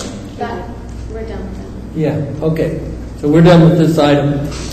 E11, consider adopting resolution 2019-08-2019-09, initiating proceedings for the Major B Maintenance Assessment District Renewal Parks, Open Space, Recreational Facilities, and so on. We'll call on the General Manager, Greg Orsini, and even though it's late at night and this tends to be a set vote, this is very important for the district and huge, and you are on record for supporting this assessment, and so far we've been really blessed that the citizens of McKinney always support us. So, board member, our General Manager Orsini. Thank you. So the important part is I'll read the recommendations. So staff recommends that the board review the information provided, take public comment, and adopt resolutions 2019-08 and 2019-09. A resolution initiating proceedings for the Measure B Maintenance Assessment District, renewal for parks, open space, and recreational facilities, annual levy and collection of assessment for fiscal year 2019-20. That's attachment 1. And a resolution of intent that declares the board's intention to levy and collect the Measure B Maintenance Assessment District renewal for parks, open space, and recreation facility annual assessment for fiscal year 2019-20, accepts and approves the engineer's report regarding the assessment and sets the public hearing date for May 1st, 2019, which is attachment number 2. Every time about this time of the year, we have a 2-part process that we basically have to go through that authorizes us to be able to put that little $30 or $10 charge on everybody's property tax bill that allows us to fund Measure B. The projected revenue that's going to bring in this year is somewhere in the $212,000 range. Very important for paying off the note on the teen center and also for providing maintenance for facilities. So with that being said, we'll come back in May with the protest hearing or the public hearing, which will then finalize the process. We've got a draft engineer's report which is in this And we've already reviewed, staff has reviewed the tax roll, made modifications to it, and sent it back to the consultant. Here's Will Dan. All right, any more questions or comments? I'd like a motion. I move to approve item E11. Second. Can you please call the roll? Director Barsanti? Yes. Director Burke? Aye. Director Couch? Yes. Director Mayo? Yes. President Corbett? Yes. And I just want to say, make sure board members are acquainted with this, because this is a very big and important thing.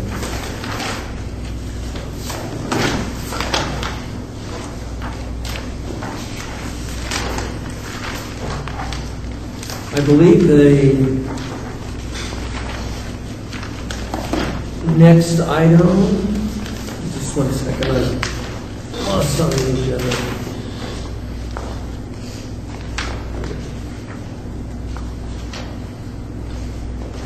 Discussion of the 218 wastewater management facility, annual report to the North Coast Regional Water Quality Control Board, NCRWQCB. Attachment 1, summary of the 218 waste management facility annual report. And I just think it would be better if I have the vice chair handle this and I leave the room, just because I'm on the regional board. Although we rarely see them, I want to say, unless you're in bad trouble. It's just an informational thing. Oh, okay. Well, even so. It's on our website. No, feel you need to. Yeah. So presented by James Henry. And I'll keep it short.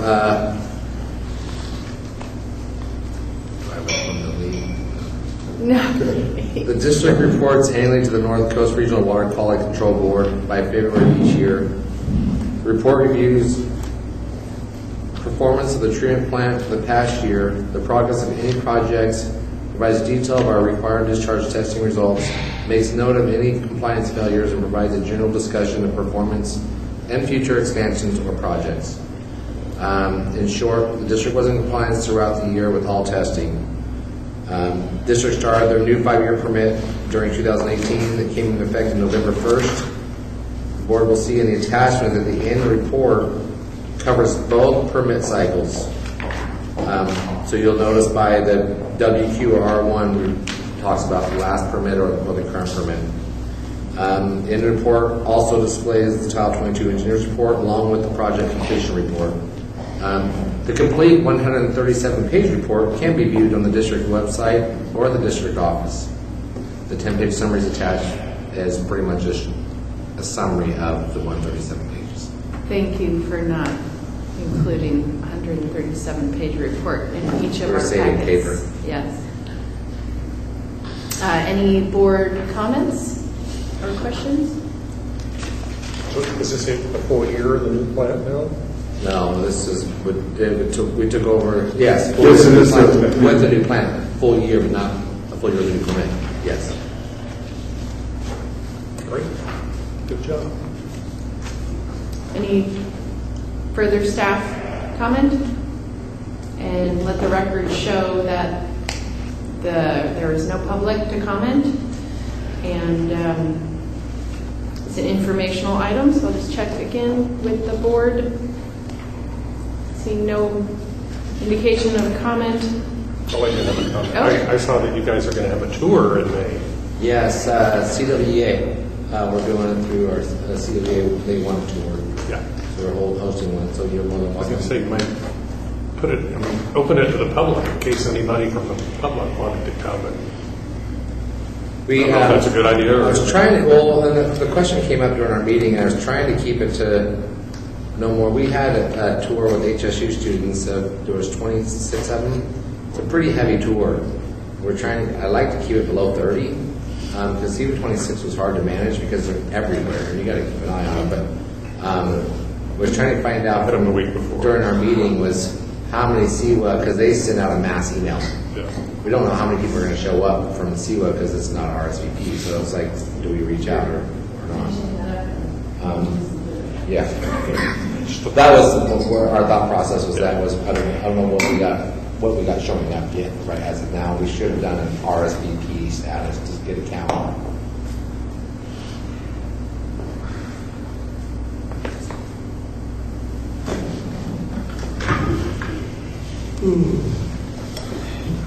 We're on to item E13. Okay, thank you.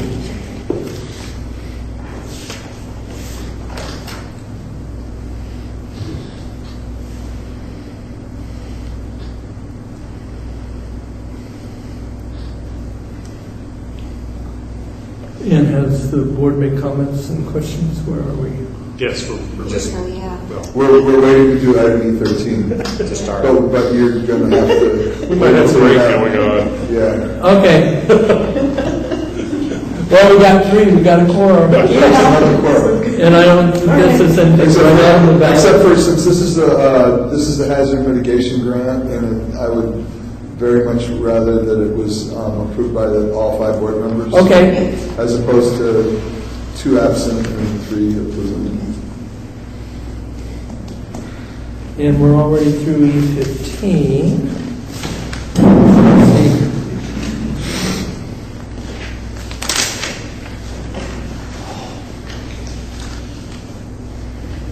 Would anyone on staff have hurt feelings if we continued and had staff reports without a full board? If it is, it's fine. We'll wait for a full board. We can do informational item E14 if you would like. Very good. Oh, yes.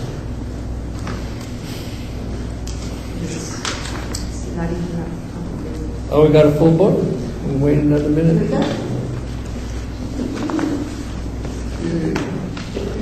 Patience.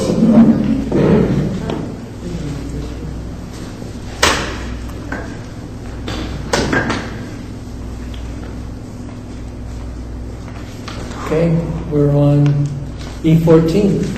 E13. Okay, that's what I... Okay. This way. Those 13s and 14s are slippery little devils.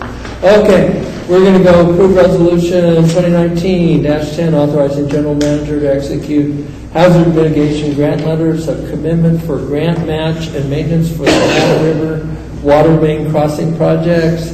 This is a grant provision and the general manager expects everyone to vote. I move the motion. I second. Is there any further discussion, comment, or questions? Anyone from the audience? Hearing none? Can I call the roll call? Director Barsanti? Yes. Director Burke? Yes. Director Couch? Yes. Director Mayo? Yes. President Corbett? Yes.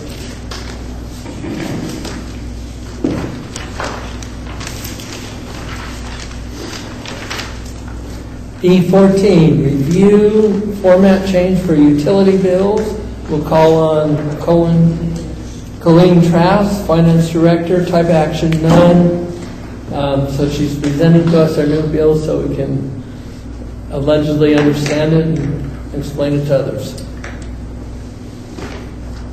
Hopefully it mostly explains itself. That's probably the smallest we can. This, we're expecting the May bills to go out in the 8.5 by 11 plain paper format. This insert will be included with all the May bills so that people know what they're looking at because it's considerably different than the little postcards that we've had in the past.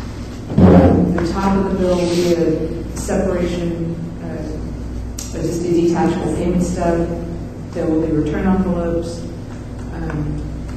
If there's a credit balance, it will say very clearly do not pay. Or if they're on auto pay, they're able to include, because we've gotten this format, we're able to include meter reads. Can you speak down just a hair?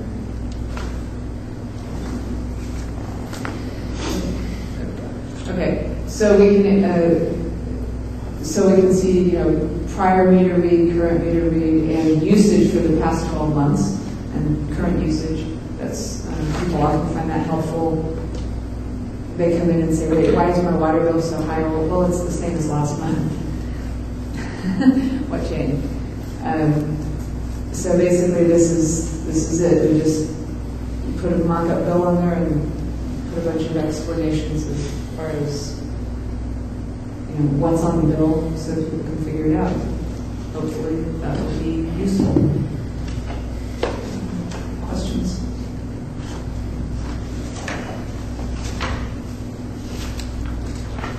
This is also on the website, so that if anybody has a question, you can direct them to our website, and hopefully, because they get this in the mail and threw it away. See that? But it also the first envelope. The first 2 months of envelopes will have a big red print on them that says utility bill enclosed. Yeah. So hopefully they won't just chuck it. But yeah, if they have questions, have them call us. If they throw their bill away, we'll call them. That way, when the people come in and say, you didn't give me my bill, I didn't get my bill because I didn't see my postcard. It's going to take a while. A lot of people. It's going to take a while. I like that it has the 12 months of consumption. I'm hoping that will help. That's Yeah. what we need. I'm just hoping that now that we won't be using a postcard like the trash company, people could bring in their trash bills to us today. Yeah, that's true. We still take the payment. We see an awful lot of bills from old recycling. Right. So that's, unless there are more questions. Well, I think it's new and exciting, and Looks good to me. I'll wait till it passes my wife test, though. Oh, yeah. okay, I'm going to move on unless there's other comments. Record should no one from the public's here. I'm sorry, board member.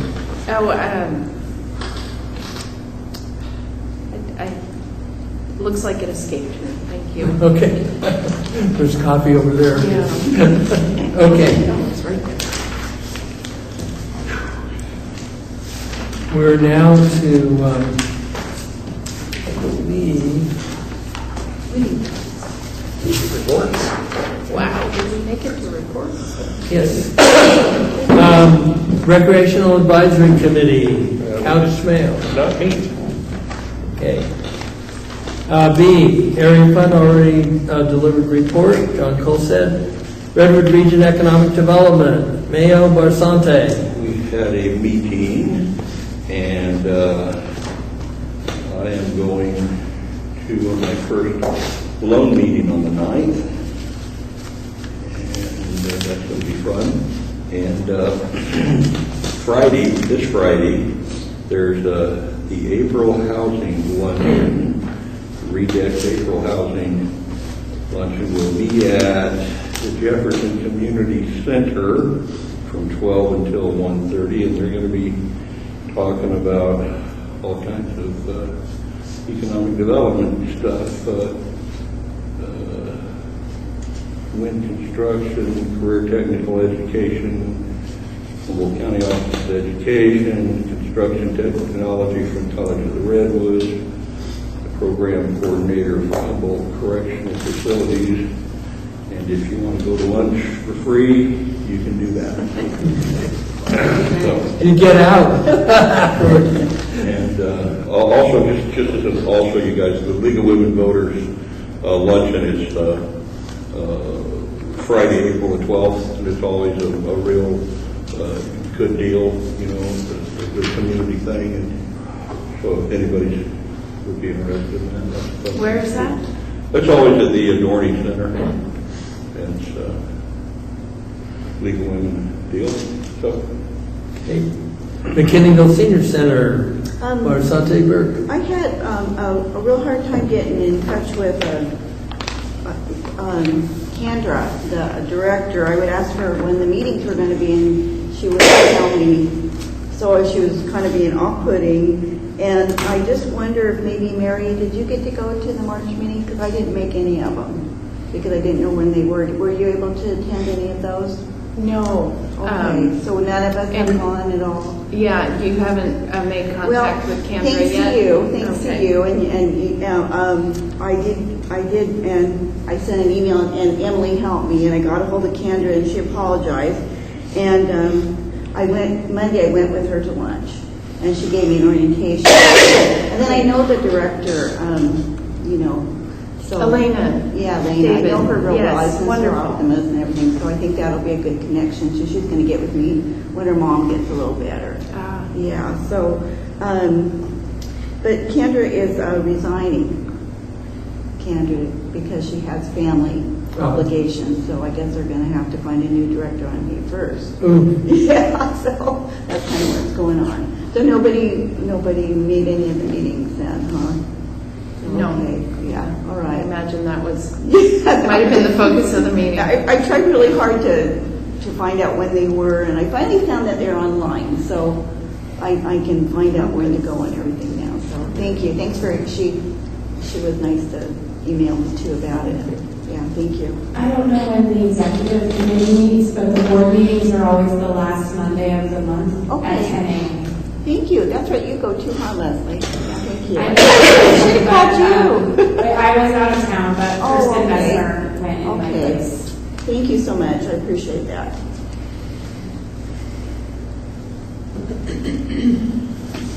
Okay, next is audit.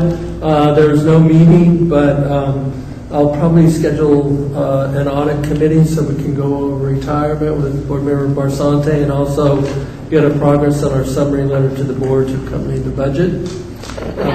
Employee negotiations, I think it was well discussed in the board meeting. Water Task Force, Burke. Did not meet. Ad hoc, no drugs and toxics down the drain, Burke. Did not meet.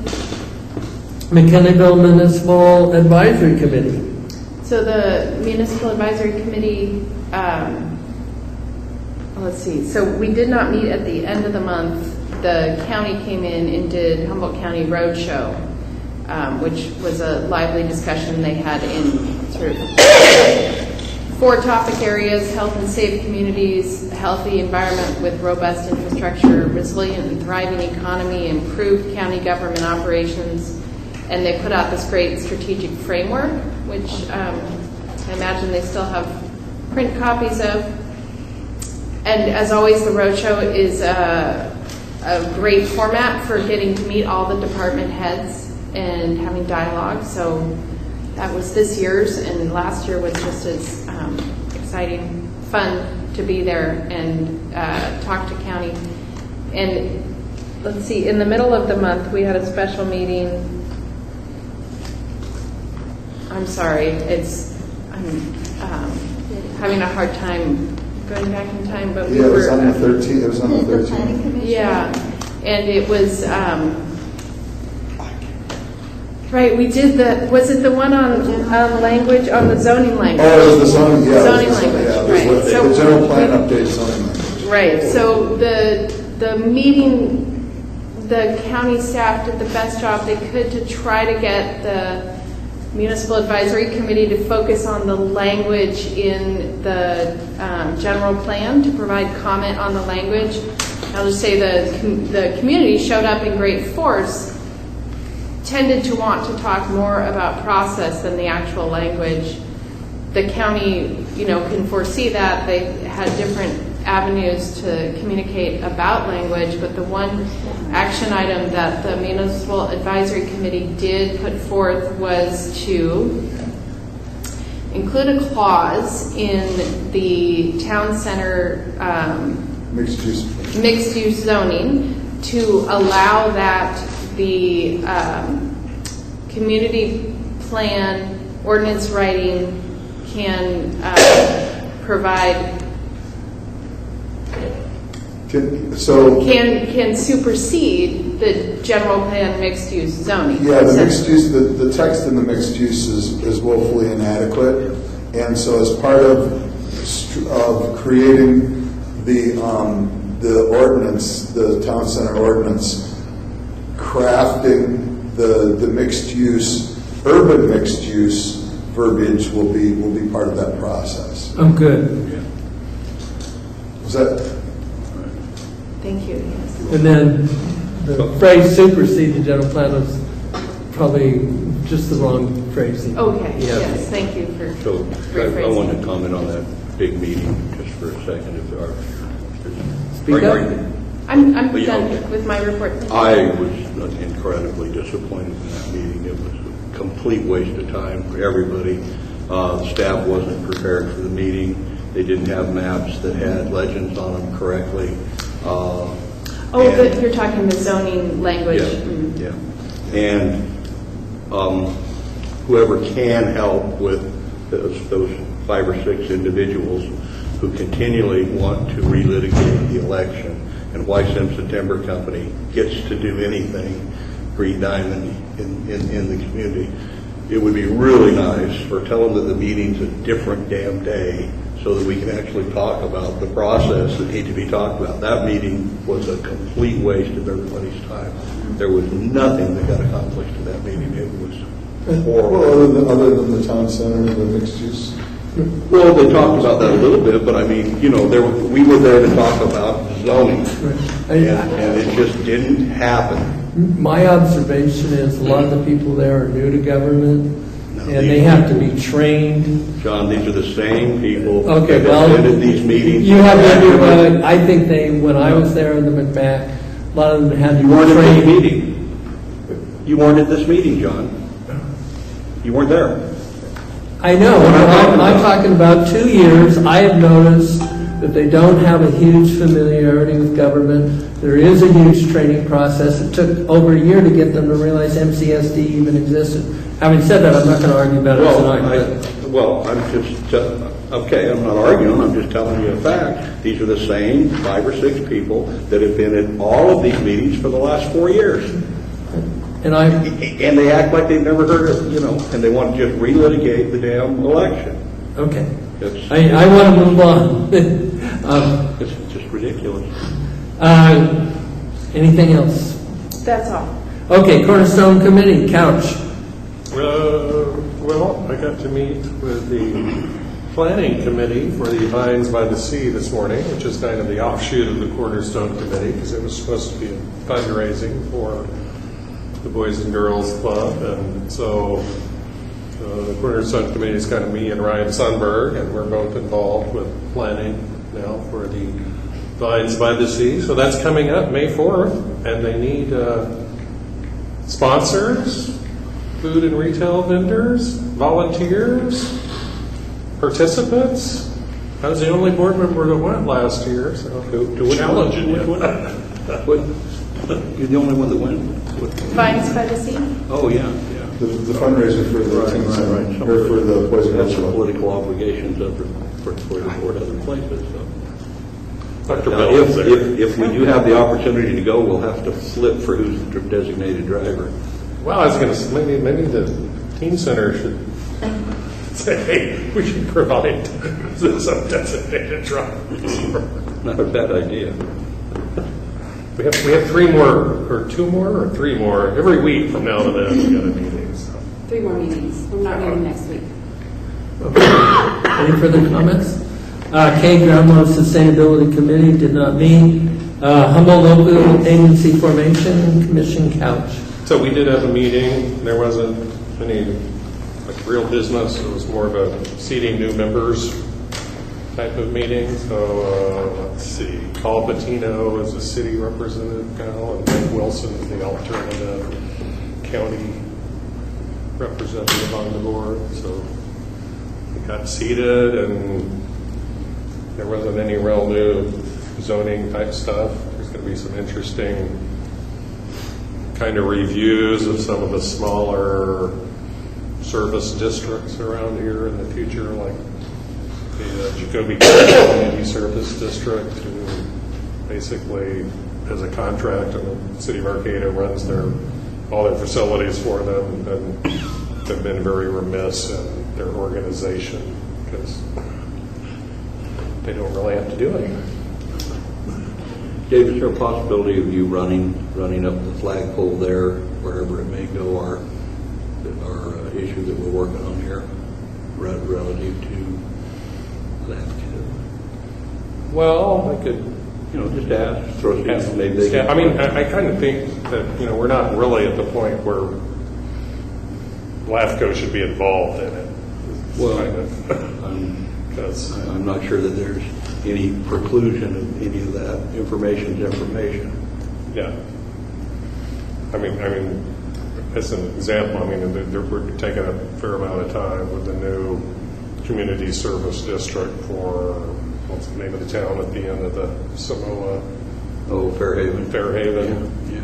They're going from I didn't mean for it to be an agenda item. I just meant for maybe, somebody there that might say, here, go look this way, or here's, that kind of stuff. Yeah, I wasn't suggesting. The LAFCO staff. And then the other thing was one of the, I can't think of the lady's name, but one of the LAFCO members is from the Fruitland Fire District in southern Humboldt County, and she's been on the commission for 20 years, and she's real involved with state LAFCO. So she goes to all the meetings, and she gave us a 30-minute report on what was going on with the state LAFCO type stuff. So that was the other big item for the meeting.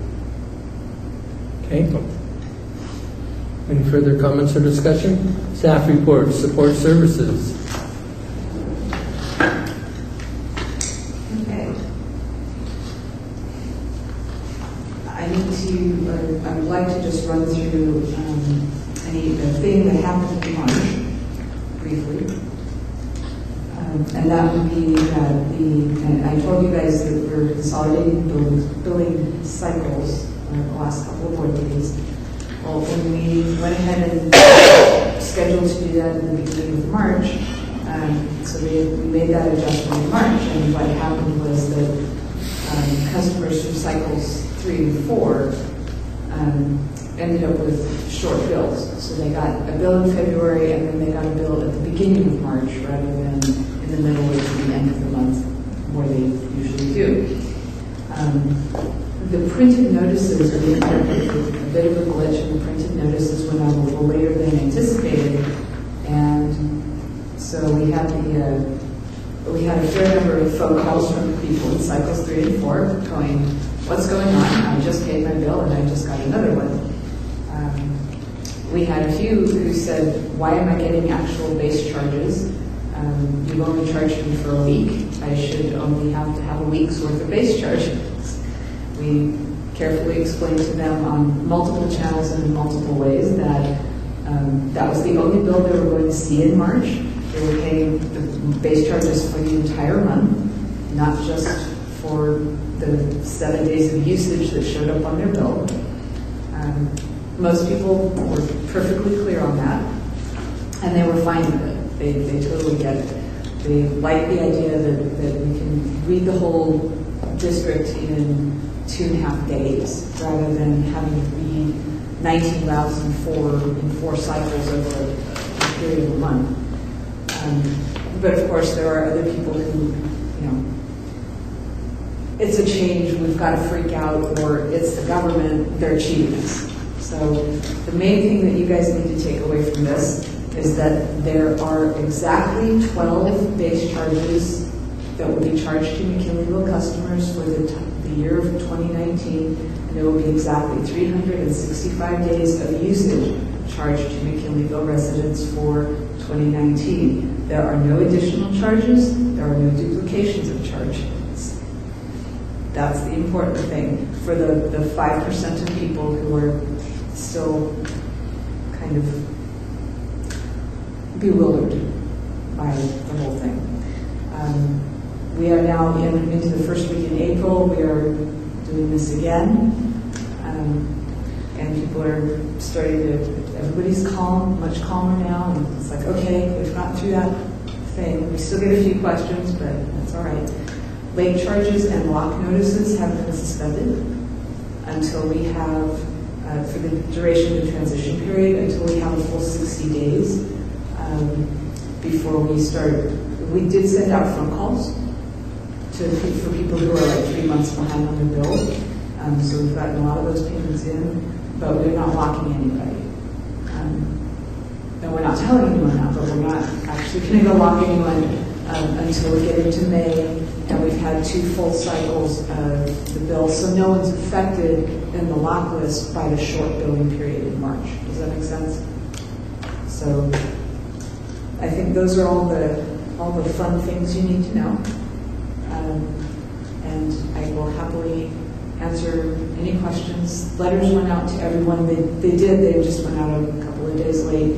We sent out an IVR, we sent out emails, apparently the announcement had gotten put into the announcement section on the website instead of put up on the banner.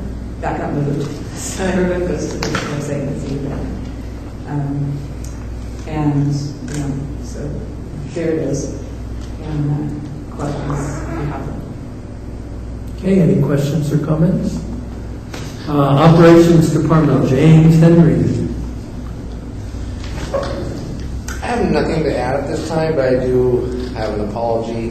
I did say last month that I was bringing a new hire to introduce him to you guys this week, and I neglected to tell him to show up. So maybe you'll see him next month. But yes, I will try to get him next month.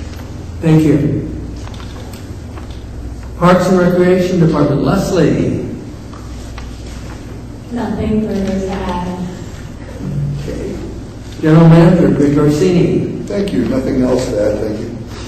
Okay, President's Report. I just sort of wanted to make a comment or question about the barn on Fisher Road, and just so that people know that it's been removed. It was a safety hazard, right? Powder post, beetles. But there was a posting recently on McKinleyville Watch of pictures of the. Oh, you did finish. You did get that. Pictures of the barn, and it's not there anymore. But I think it's good that people know why it's gone. People like old barns, but when they're safety hazards, we don't like having them as a liability anymore. That was Young Sorensen Ag Project in senior year of McKinleyville High School. Really? Yeah. That was a good barn. Yeah. Once upon a I hate time. to see it go. It could have held hay for many more years. It could have been gone in one big windstorm. There you go.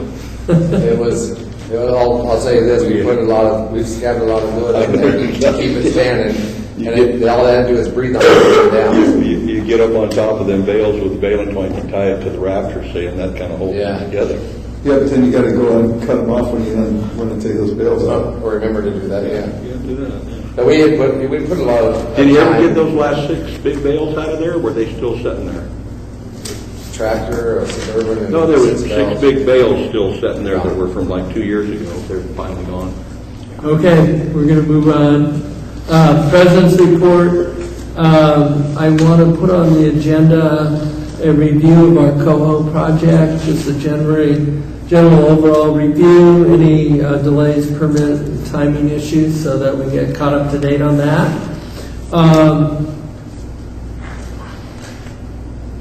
I mentioned I'm going to proceed personally to have a meeting open to the public during a weeknight and weekend to hear suggestions to improving our board appointment process. All suggestions will be listed and forwarded to the board for consideration, period. My guess is that they'll go to strategic planning, but all I'm committing is that I'll send the list to the board. Could you run that by me again? I'm not clear on what you actually proposed there. Okay. I'm going to proceed to have a meeting open to the public during a weeknight and weekend to hear suggestions to improving our board appointment process, period. All suggestions will be listed and forwarded to the board, MCSD board, for consideration, period. Where are you going to do this meeting? I'm sorry, pardon? Where is this meeting going to? I really have to meet with the general manager and figure that out. And I'm not sure. Is it a board meeting? No, this is a personal meeting, which is what I announced at our last meeting. And if board members want to attend, we can notice it so everyone can come. my goal is to be inclusive, and whoever shows up, I actually think we may end up with very small attendance, but who am I to know? Well, you can, yeah, I mean, as an individual, you can do anything you want. I'm not so sure that as a board item that it's, I'm a little unsure of what my response is. I'm not real comfortable with that at all.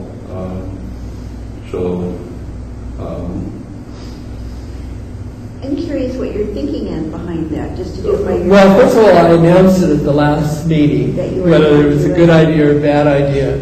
I announced I was going to do it, and so I want to make sure that I carry out my promise on it. I don't think there's any harm on getting a list of suggestions.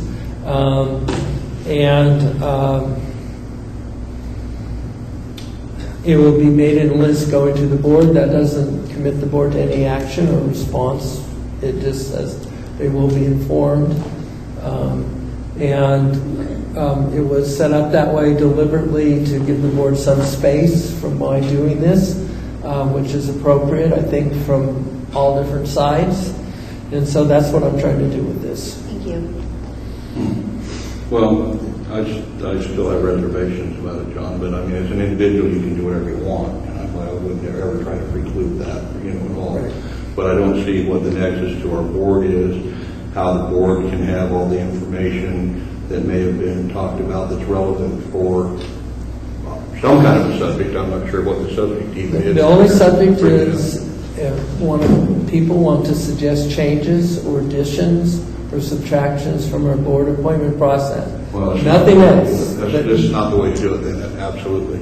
Okay. This is a board, these are our policies. We have structural mechanisms to do those types of things. We have in our strategic planning, or as we look at our policies and procedures, that's the way to proceed with it. That's the way to have the discussion. And I totally object to this. I have no objection to you, having a meeting or whatever. I didn't understand at all when you brought this up, when you originally brought this up. I thought you were thinking about having a gathering, which was kind of problematic too. So I appreciate that you see the problematicness of that. But and once the list goes to the board, then it's all in board procedure, normal procedures. It can die. It can be moved into whatever procedures we want. Again, like I say, John, I don't want. I wouldn't be okay with the general manager spending his valuable time on it. I wouldn't be okay with any of our facility being used, the time and money on our facility being used on it. If in fact we're going to do that, it needs to be a noticed open meeting. I hope you're not precluding me renting the facilities. No, you can do whatever you want. As any other citizen. So no. I'm going to try and proceed to meet my commitment. I say publicly, I will do so, and we'll take it from there. Moving right along. I think that covers the issues I had as board chair. President's report. Board member comments, announcements, reports, and agenda item requests. I have a few. Yeah. Here's a flyer for people who want to ride their bikes to the Arcata Plaza for Farmers Market. The meetup is April 6th and 20th at 10 a.m. at Rogers Market. So there's a flyer on that. There's a regional trails summit happening May 4th up at Humboldt State in the morning. Looks like it goes 9:30 to 12:30. Mike McGuire's there, and I think he's speaking on the vision for the Great Redwood Trail. And then just another reminder, the pop-up museum happening mid-March to mid-June. A great way to talk about McKinleyville's history, its current its current status and future.